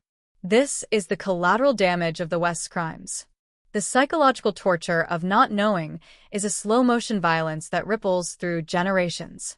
When the truth was finally revealed in 1994, it brought a different kind of pain, the pain of a final, horrific closure. The missing were no longer missing, they were the murdered. The realization that their loved ones had been mere feet away from help, buried in the cellar of a man who was talking to the police, was a burden that many of these families still carry today. The victim's story is also a story of the times. The 70s and 80s were decades where girls were encouraged to be independent, to hitchhike, to move to new cities for work. But the safety nets we take for granted today, mobile phones, DNA databases, centralized missing persons registers, did not exist. A girl could disappear between one bus stop and the next, and the investigation would often be hampered by the assumption that she was just a runaway. This societal bias was a weapon in the West's arsenal. They knew that a girl with a reputation, or a girl from a troubled background, wouldn't be missed in the same way a girl from the West End would. This systemic misogyny and classism provided the shroud under which the Wests operated. Every time a forensic team uncovered a piece of clothing or a small bone in the garden of Cromwell Street, it was a moment of profound, sorrowful reconnection. A silver ring, a scrap of a floral dress, a pair of worn-out shoes. These were the remnants of lives that had been lived with passion and hope. The show, don't tell, of these items is more powerful than any words. A hair clip found in the dirt tells us of a girl who cared about how she looked. A bus ticket tells us of a journey that was supposed to end in a warm embrace. These objects are the physical echoes of the victims' voices, calling out from the darkness to be remembered as individuals. The psychological dynamic of how they were lured is a study in predatory manipulation. Fred West wasn't a monster who leaped out of the shadows. He was the man who offered a cigarette, a lift in his car, or a sympathetic ear.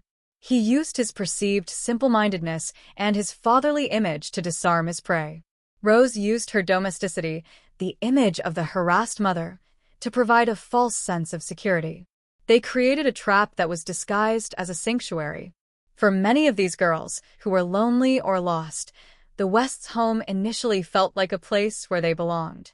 The transition from guest to victim was a slow, terrifying descent, a psychological unraveling that left them powerless before the physical violence began. We must also acknowledge the victims who survived, the children of Fred and Rose who lived in that house and who are still dealing with the trauma of their upbringing. Their stories are a testament to the resilience of the human spirit, but they also serve as a reminder of the total devastation the Wests inflicted on their own blood. To grow up in a house where the garden is a graveyard and the parents are the executioners is a psychological burden that is almost impossible to comprehend. These survivors are also victims, carrying the scars of Cromwell Street in their minds and bodies every single day. As we move through the narrative of the West case, let us keep the faces of Anna, Charmaine, Rena, Linda, Carol, Lucy, Therese, Shirley, Juanita, and Heather in our minds. Let us remember them not as remains found in a cellar, but as the young women they were, filled with life, potential, and a right to exist. The tragedy is not just in how they died, but in all the things they never got to do. The books they never read, the children they never had, the sunsets they never saw. This is the true cost of the House of Horrors. It is a debt that can never be repaid, a silence that can never be fully filled. But by telling their stories, by honoring their names, we can ensure that the Wests did not have the final word. The pacing of the victims' stories should be slow and deliberate, allowing the listener to feel the weight of each life. We should not rush through the list. We should linger on the details of their personalities and the impact of their loss.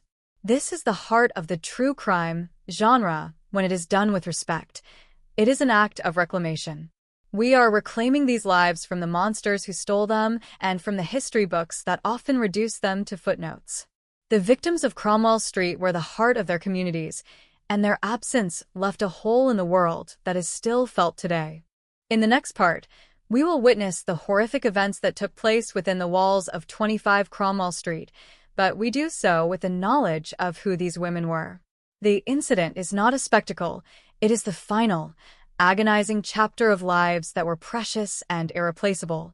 The contrast between the beauty of these young women and the ugliness of their fate is the core of the tragedy.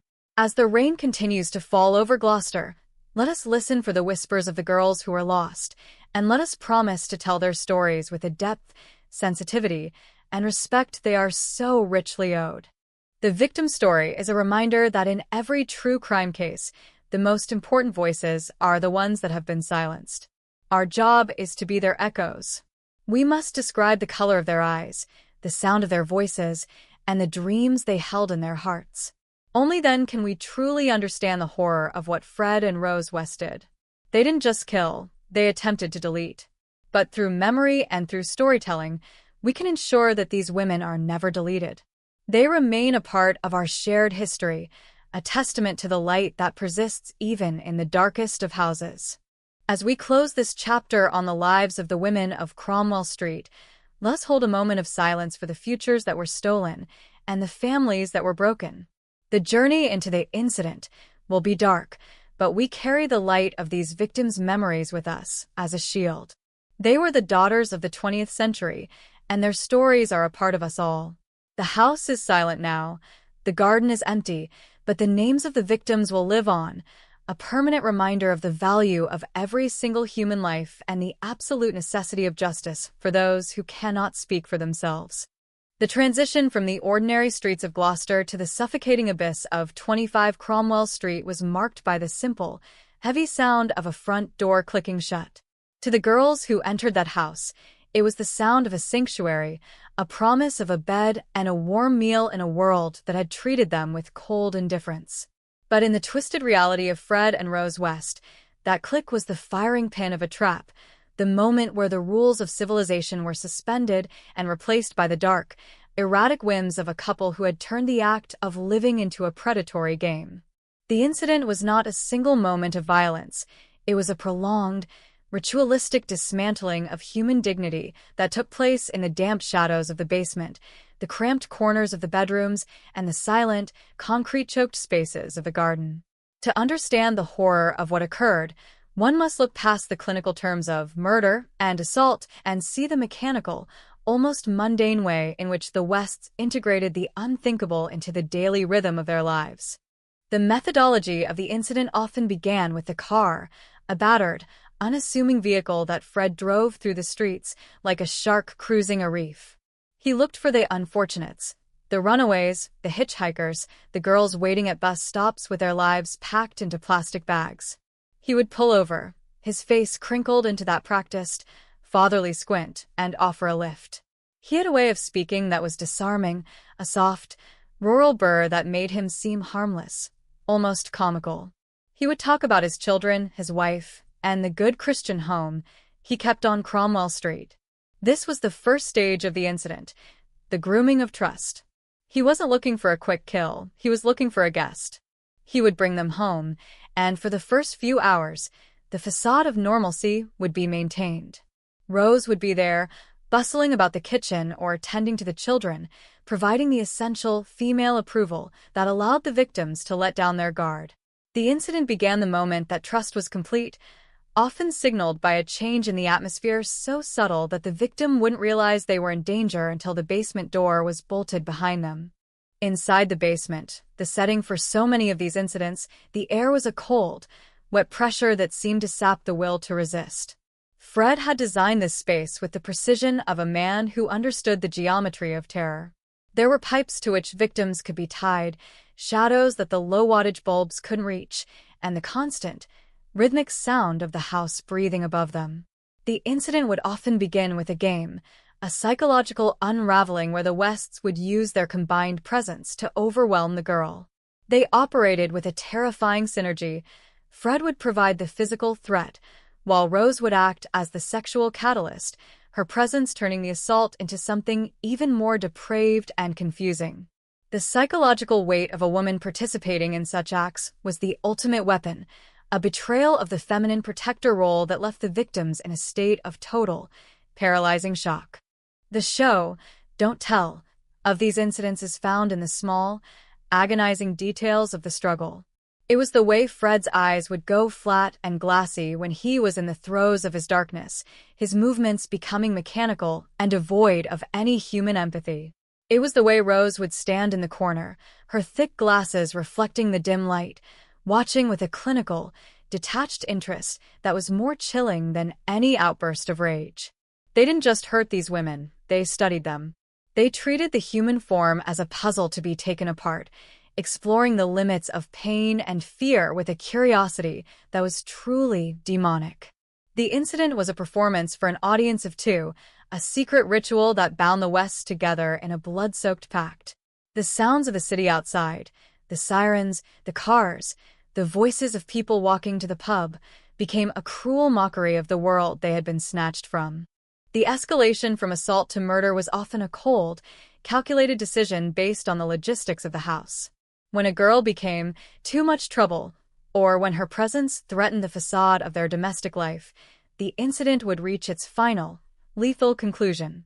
Fred's hands, the same hands that laid brick and mixed mortar, would become instruments of death. He favored ligatures, a method that allowed him to maintain eye contact with his victims, to watch the light go out of their eyes in a slow, intimate exchange of power. There was no passion in these killings. They were administrative tasks, the final step in a process of disposal. The sheer lack of remorse is what defines the incident. Once the heart stopped, the victim ceased to be a person in the West's minds. She became a problem of volume and space, a piece of evidence that needed to be integrated into the foundations of their home. The ritual of the concrete was perhaps the most haunting part of the incident. Fred had a religious devotion to his bags of cement, seeing them as the ultimate shroud. He would spend the hours after a murder in a state of manic productivity, digging into the earth of the cellar or the garden, his shovel scraping against the stone in a rhythmic, hypnotic sound. He would lay the body in the earth, often in a position that saved space, and then pour the gray, wet concrete over them, smoothing it over with a trowel until the floor was level once more. This was the healing of the wound in their house, the sealing away of the secret. The next morning, he would be back at the breakfast table, complaining about his back or talking about the weather, while the concrete set beneath the kitchen table. The incident didn't end with the death. It ended with the burial, a physical manifestation of their desire to keep their victims close, to own them forever in a silent, subterranean gallery. For the children living in the house, the incident was a background noise to their childhood, a series of thumps in the night or disappearing ants that they were told never to mention. This domestic victimization is an essential layer of the story. The Wests didn't just kill strangers, they practiced their depravity on their own blood. The incidents involving their daughters, Heather and Charmaine, were the ultimate betrayals. To be murdered by the very people who gave you life, in the very house where you played and slept, is a horror that defies language. The incident of Heather's death was a culmination of years of abuse, a moment where she finally stood up to the monsters and was crushed for her bravery. The psychological impact on the surviving children, who had to live in a house that was a graveyard, is a testament to the total destruction the West inflicted on the concept of family. We must also confront the incident of the hitchhikers, those girls like Lucy Partington or Therese Siegenthaler, whose lives were interrupted in the middle of a sentence. For them, the incident was a sudden, violent detour from a path of hope. Imagine the moment of realization in the car, when the friendly conversation dies away and the central locking clicks. The shift from traveler to prey happens in the space of a heartbeat. The journey to Cromwell Street was a descent into a world where their identity was stripped away, replaced by the number Fred assigned them in his mind.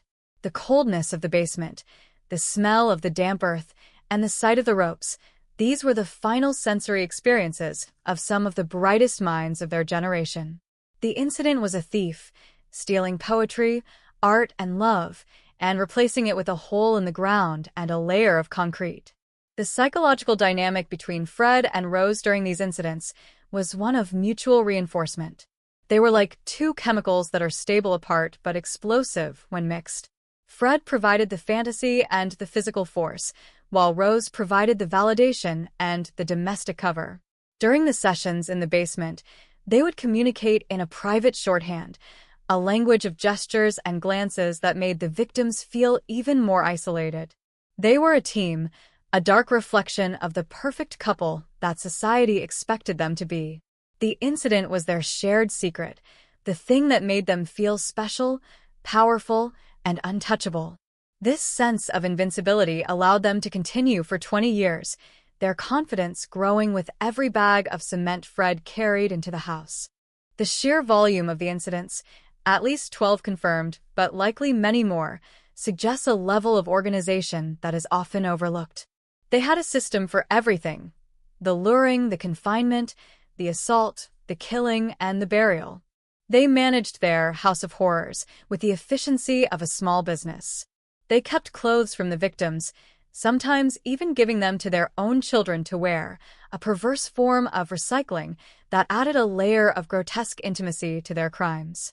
The incident was a lived experience for the Wests, something they carried with them as they went about their day.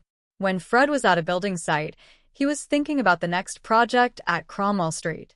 When Rose was at the shops, she was looking for the next lodger. Their entire existence was a preparation for the next incident. To show the horror of the incident, we look at the physical remnants left behind. The ligatures made from household items, the hidden compartments in the walls, the layers of concrete that were several inches thick. These are the fossils of the incidents, the silent witnesses to the screams that were drowned out by the radio or the noise of the traffic. The incident was a disruption of the natural order, a place where time stood still and where the human spirit was tested in ways that no one should ever have to endure. For the girls of Cromwell Street, the incident was the end of the world. For Fred and Rose West, it was just another Friday night. This disparity of experience is the core of the tragedy. The pacing of this part of the kitsch band must be relentless, a mounting pressure that reflects the entrapment of the victims. We move from the street to the house, from the kitchen to the basement, each step taking us deeper into a world of shadow.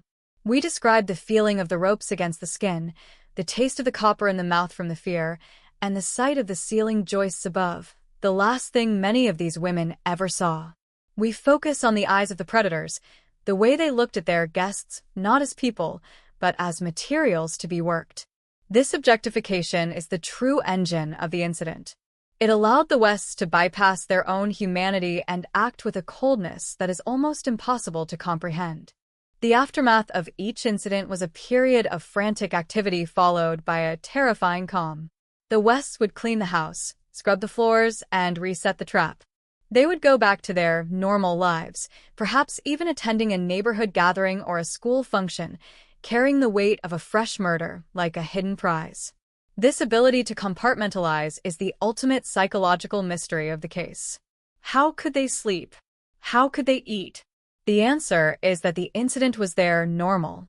To them, the world outside was the illusion, and the house on Cromwell Street was the reality. They were the masters of their own dark kingdom, and the victims were the tribute they demanded. As we conclude this part of the story, we are left with the image of the house at night, the lights burning in the basement while the rest of the street sleeps. The incident is not a memory yet. It is an ongoing reality that spanned 2 decades. It is a series of screams that have been frozen in time, waiting for the sledgehammers of 1994 to set them free. The House of Horrors was a place where the incident was always happening, a cycle of violence that only ended when the ground could hold no more secrets. The transition to the discovery will be a movement from the darkness into the light, but the shadow of the incident will always hang over the story, a reminder of the terrible things that can happen when the door clicks shut and the world stops looking. The incident is the dark heart of the true crime narrative, the part we often want to look away from but are compelled to witness. It is the moment where the victim story and the setting collide in an explosion of violence. In the story of Fred and Rose West, the incident was a masterclass in domestic terror, a demonstration of how the most ordinary of settings can be turned into a cathedral of pain.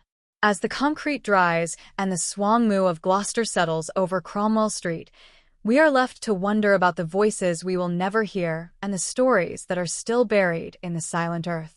The incident is over for now, but its echoes will last forever. The final sensory detail of the incident is the silence.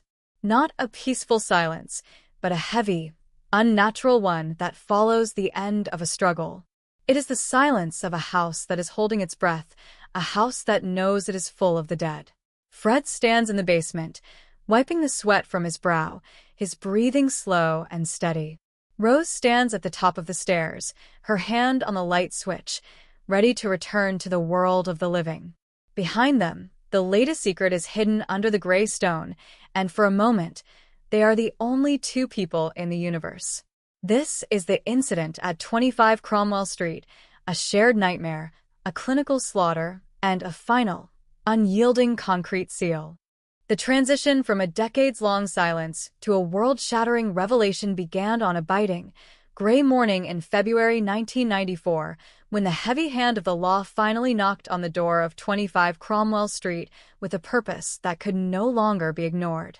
For years, the disappearance of Heather West had been a lingering shadow, a question mark that Fred and Rose had tried to erase with a narrative of teenage rebellion and a sudden, silent departure. But the police, led by detectives who had finally pieced together the inconsistencies in the West stories, arrived not with a request for an interview, but with a search warrant and the mechanical weight of excavation equipment. The discovery was not an instantaneous flash of truth. It was a slow, agonizing exhumation of a secret history that had been buried under layers of domesticity, concrete, and lies. As the first yellow police tape was stretched across the narrow sidewalk of Cromwell Street, a localized silence descended upon the neighborhood, a heavy, expectant air that signaled the beginning of the end for the House of Horrors. The initial entry into the house was a sensory descent into a psychological labyrinth. The investigators, clad in their heavy coats against the Gloucester chill, found themselves in a space that felt like it was holding its breath. The clutter was overwhelming, a hoarder's fortress of broken electronics, mismatched furniture, and the general debris of a life lived without order.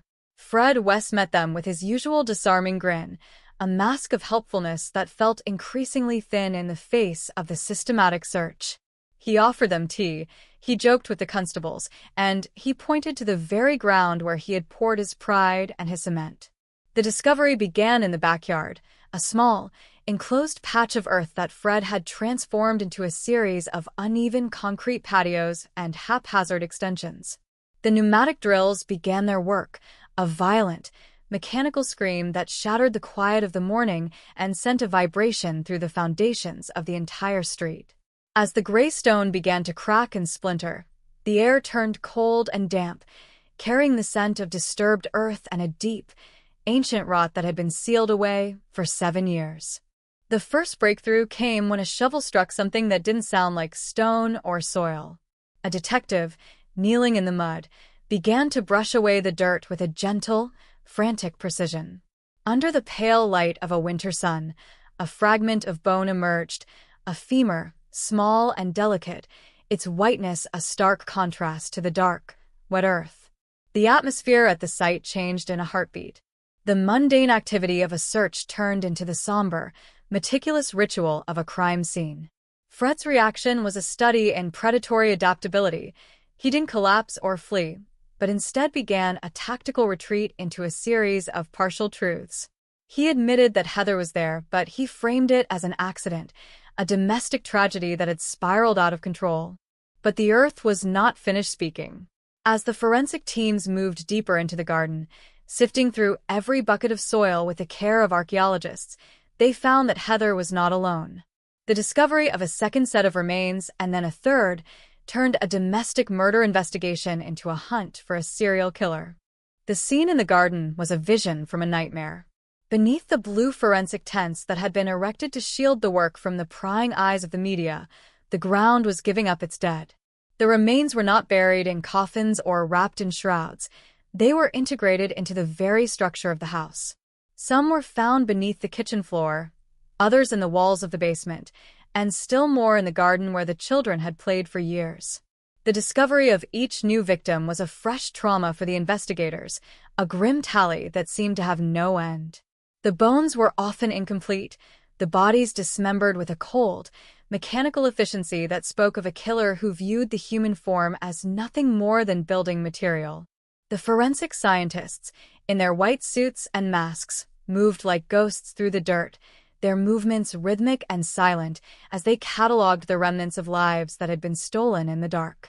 As the news of the discoveries broke, the world's attention turned to Gloucester with a morbid, unrelenting intensity.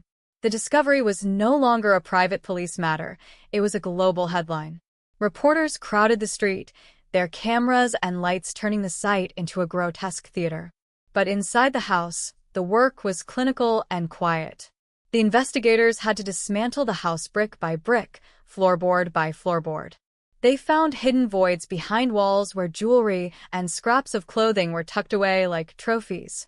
They found the slurry of the cellar, a thick, putrid mixture of mud and biological decay that had to be painstakingly filtered. The smell was a physical presence, a cloying, heavy odor that clung to the clothes and the skin of the officers, a reminder of the sheer volume of death that 25 Cromwell Street had contained. Every time a new tooth or a small piece of jewelry was found, the connection to the missing persons files grew stronger, turning nameless bones into the girls who had once had dreams and futures. Fred West's involvement in the discovery became a psychological game of cat and mouse. He began to lead the police to other sites, his memory sharp and chillingly detached. He took them to the fields of Much Markel, a rural landscape of rolling hills and quiet beauty that hid even more secrets. There, under the roots of a tree or in the corner of a quiet meadow, they found Anna McFall, the first victim, and Rena West, the first wife. The discovery of these older remains showed that the West's reign of terror had not started at Cromwell Street. It was a decades-long odyssey of violence that had followed Fred across the country. The contrast between the peaceful countryside and the horrors being unearthed was a jarring reminder that the most terrifying evil is often the one that blends perfectly into the background. Fred spoke of these victims as if he were discussing the weather or a project he had finished years ago, his lack of remorse a chilling vacuum that the investigators struggled to comprehend. Rosemary West, meanwhile, remained a silent, brooding presence during the discovery. While Fred was talking, Rose was a fortress of denial. She watched the police from her cell, her thick glasses a shield against the reality of what was happening. She claimed to know nothing, to have seen nothing, even as the bodies were being pulled from the floor of her own kitchen. The discovery of the remains under the kitchen floorboards was perhaps the most damning evidence of her involvement. It was impossible for a woman to live in a house for 20 years, cooking meals and raising children over the graves of the murdered, without being a part of the secret. The psychological weight of her silence was as heavy as the concrete Fred had poured. The discovery was not just of physical bodies, but of a partnership in evil that challenged every societal notion of motherhood and domesticity. The investigators looked at the photographs of the family, the birthdays, the Christmases, the everyday moments, and then at the bones in the garden, and the cognitive dissonance was almost too much to bear. The forensic process of the discovery was a masterpiece of scientific patience.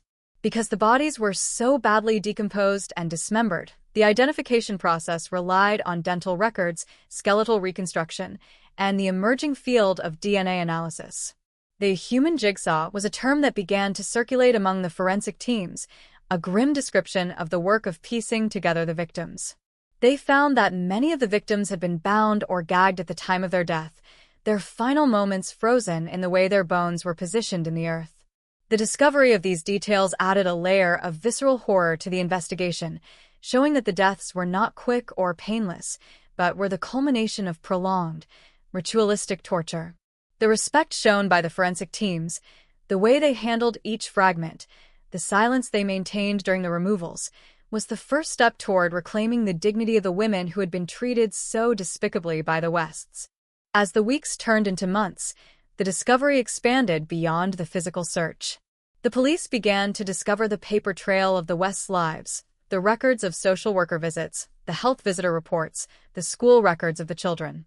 This was the discovery of a systemic failure, the realization that the Wests had been hiding in plain sight for 20 years because no one had the imagination to see the truth. They found that several victims had been reported missing years ago, but their files had been closed or lost in the bureaucracy of the time. The discovery of this neglect was a bitter pill for the community to swallow. It meant that some of these girls might have been saved if the world had been a little more watchful, a little less polite. The yellow police tape on Cromwell Street became a symbol of a collective failure, a border between the world that chose not to see and the reality that could no longer be ignored. The psychological toll on the detectives and the forensic workers during the discovery was profound. They were living in a world of shadows, spending their days in the damp cellar or the muddy garden, and their nights haunted by the images of what they had found. Many required long-term counseling, some left the force entirely, unable to reconcile the evil they had witnessed with the world outside. The discovery of the children's perspective was perhaps the most heart-wrenching.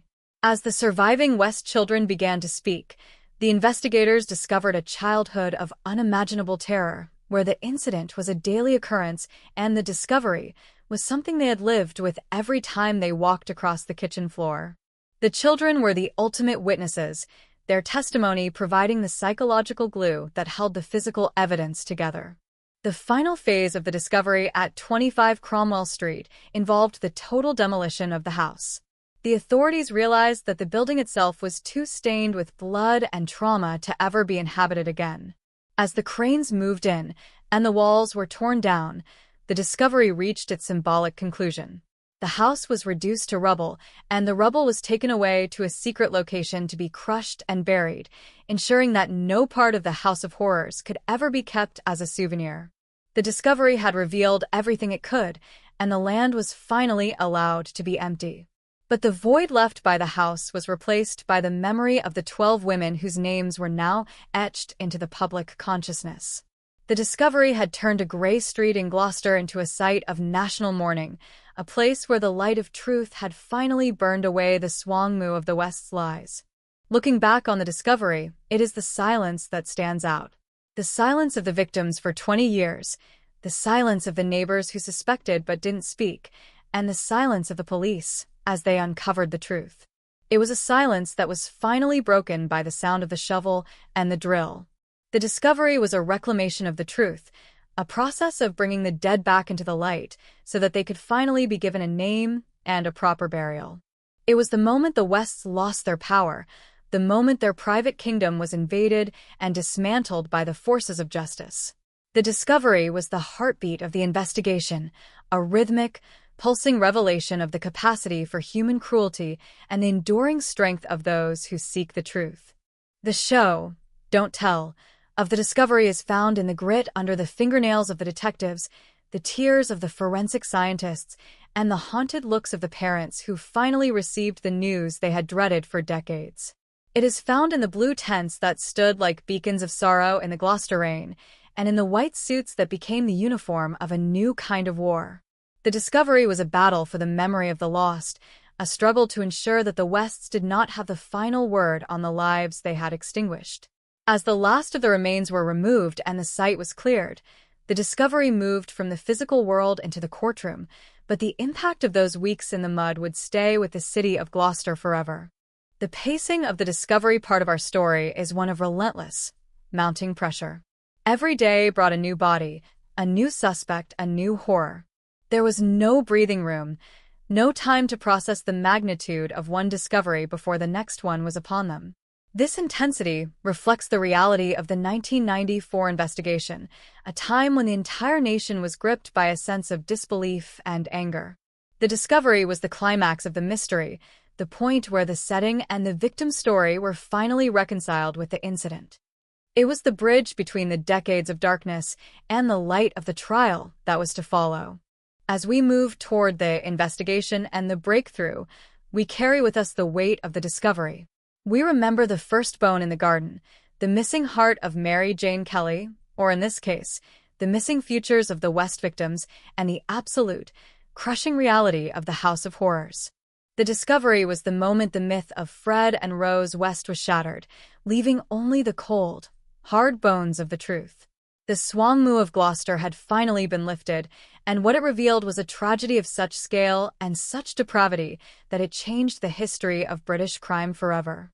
The dead were no longer buried. They were speaking, and the world was finally ready to listen.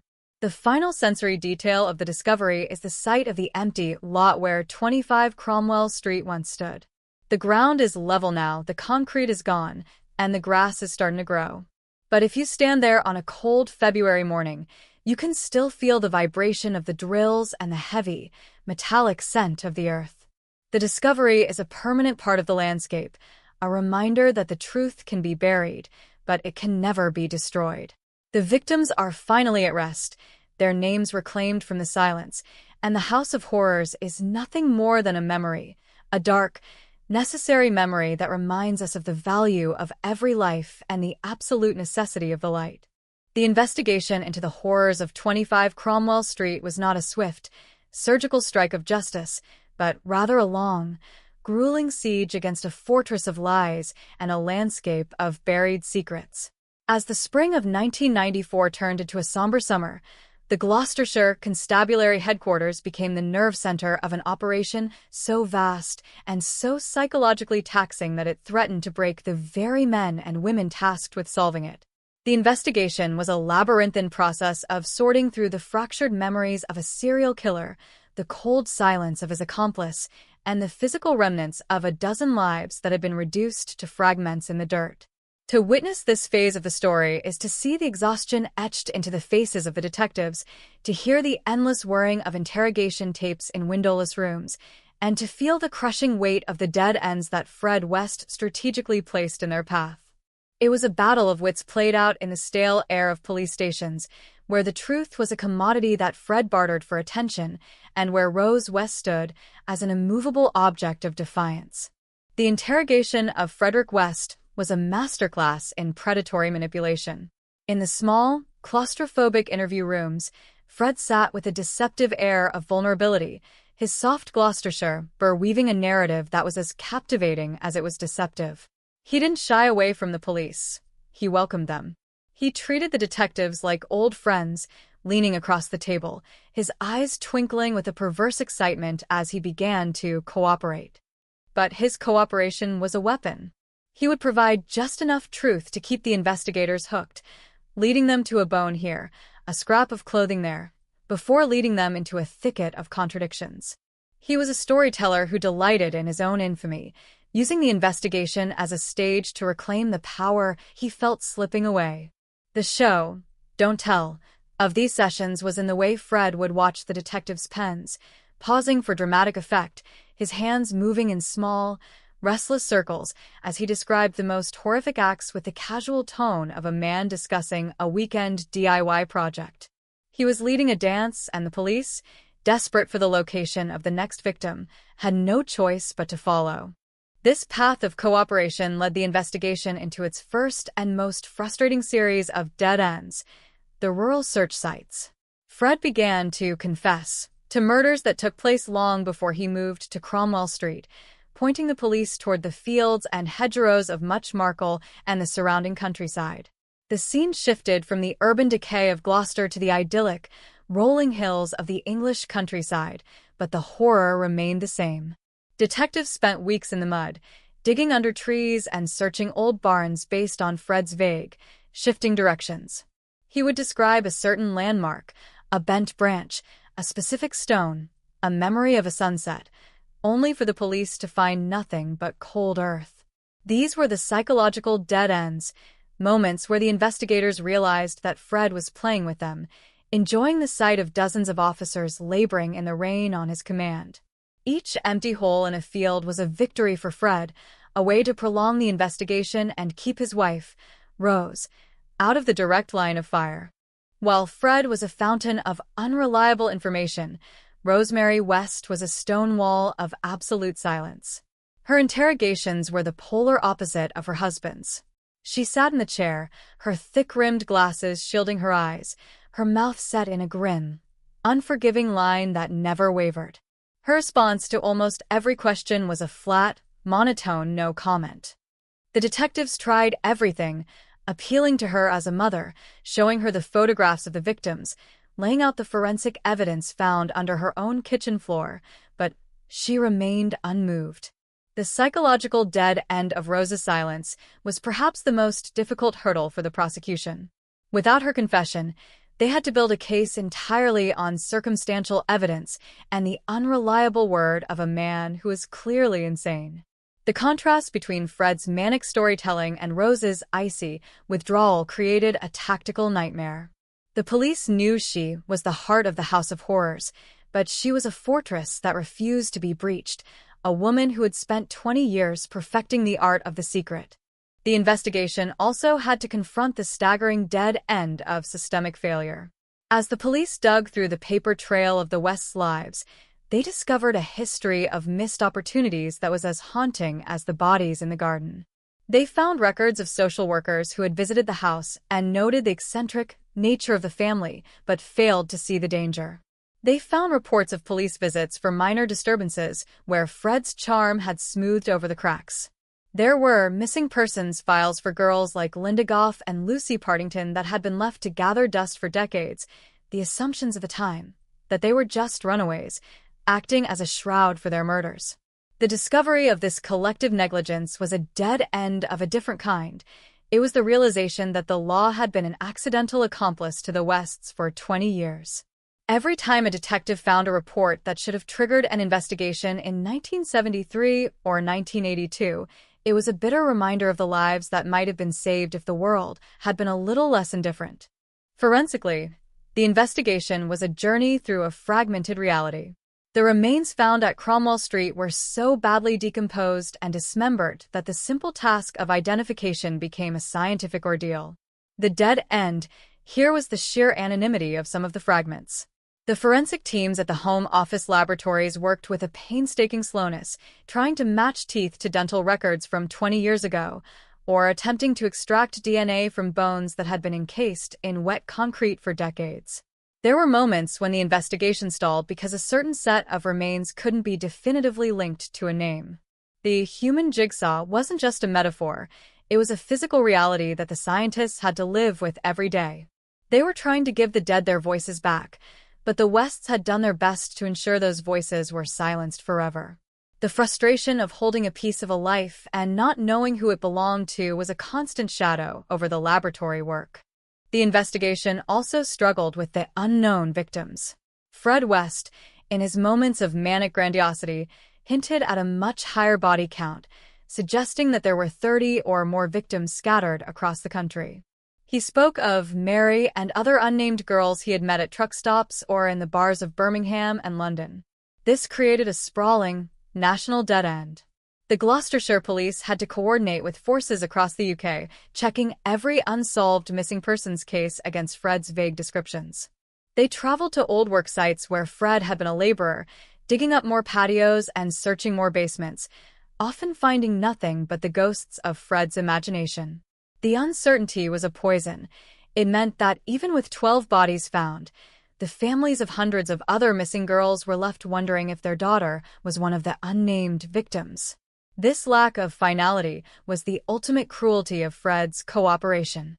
The psychological toll on the lead investigators, such as Detective Superintendent John Bennett and Detective Chief Inspector Terry Moore, was immense.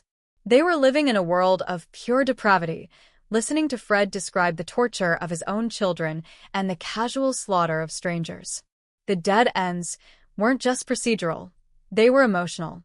There were days when the sheer weight of the evil they were documenting felt like a physical pressure. They had to maintain a professional distance while staring into the eyes of a man who felt no remorse, a man who laughed when shown the bones of a girl he had murdered 20 years prior. The pacing of the investigation reflected this exhaustion. Long stretches of tedious paperwork and fruitlessly digging in fields, punctuated by sudden, horrific breakthroughs that only led to more questions. The detectives became a fraternity of the haunted, bound together by the secrets they were unearthing and the justice they were desperately trying to secure. Another significant dead end was the legal complexity of the case. Because many of the crimes had happened so long ago, the laws of the time and the limitations of evidence presented a challenge for the Crown Prosecution Service. They had to prove not just that the murders happened, but that Fred and Rose acted together in a joint enterprise.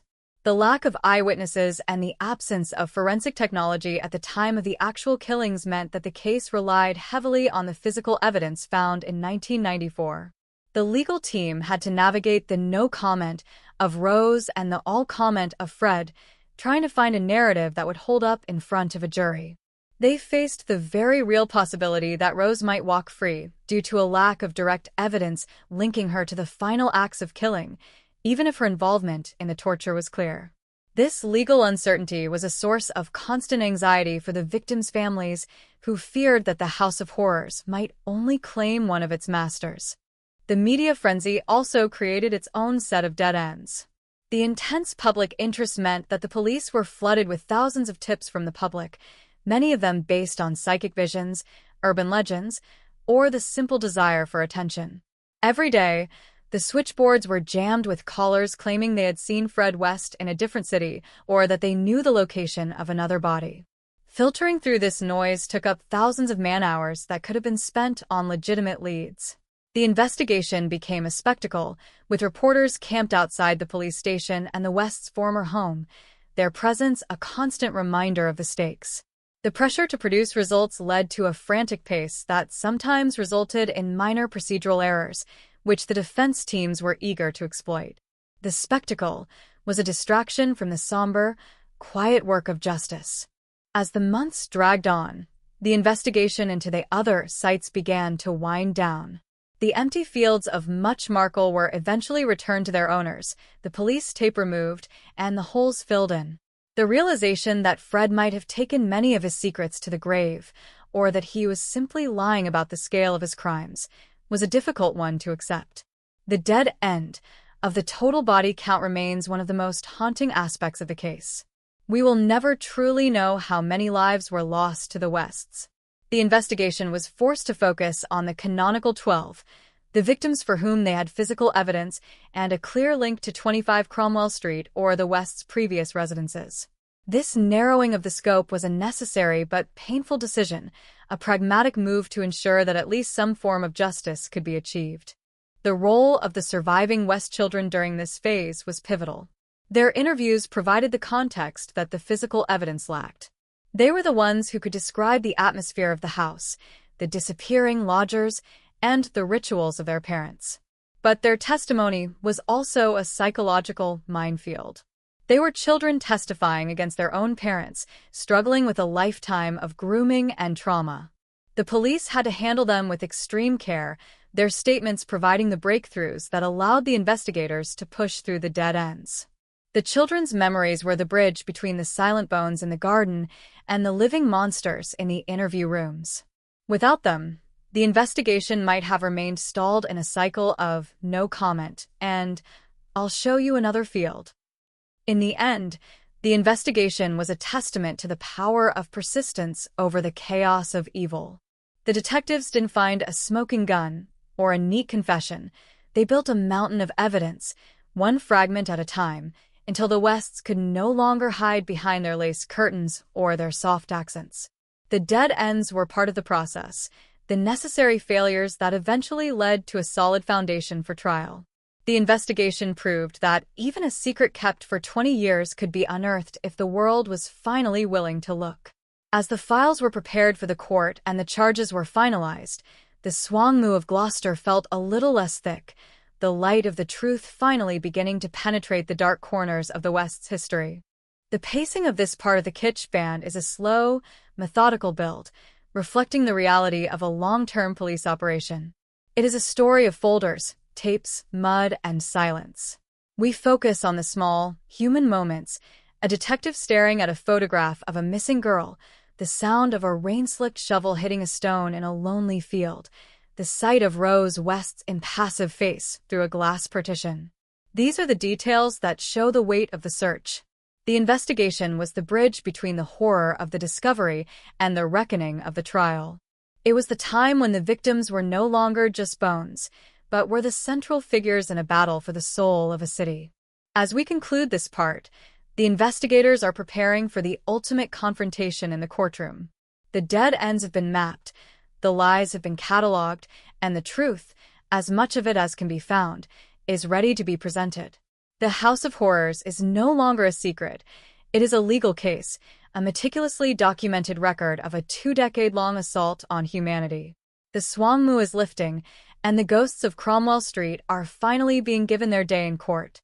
The journey through the labyrinth of Fred and Rose West is moving toward its final, agonizing conclusion, where the law will attempt to provide the justice that the soil and the silence could not.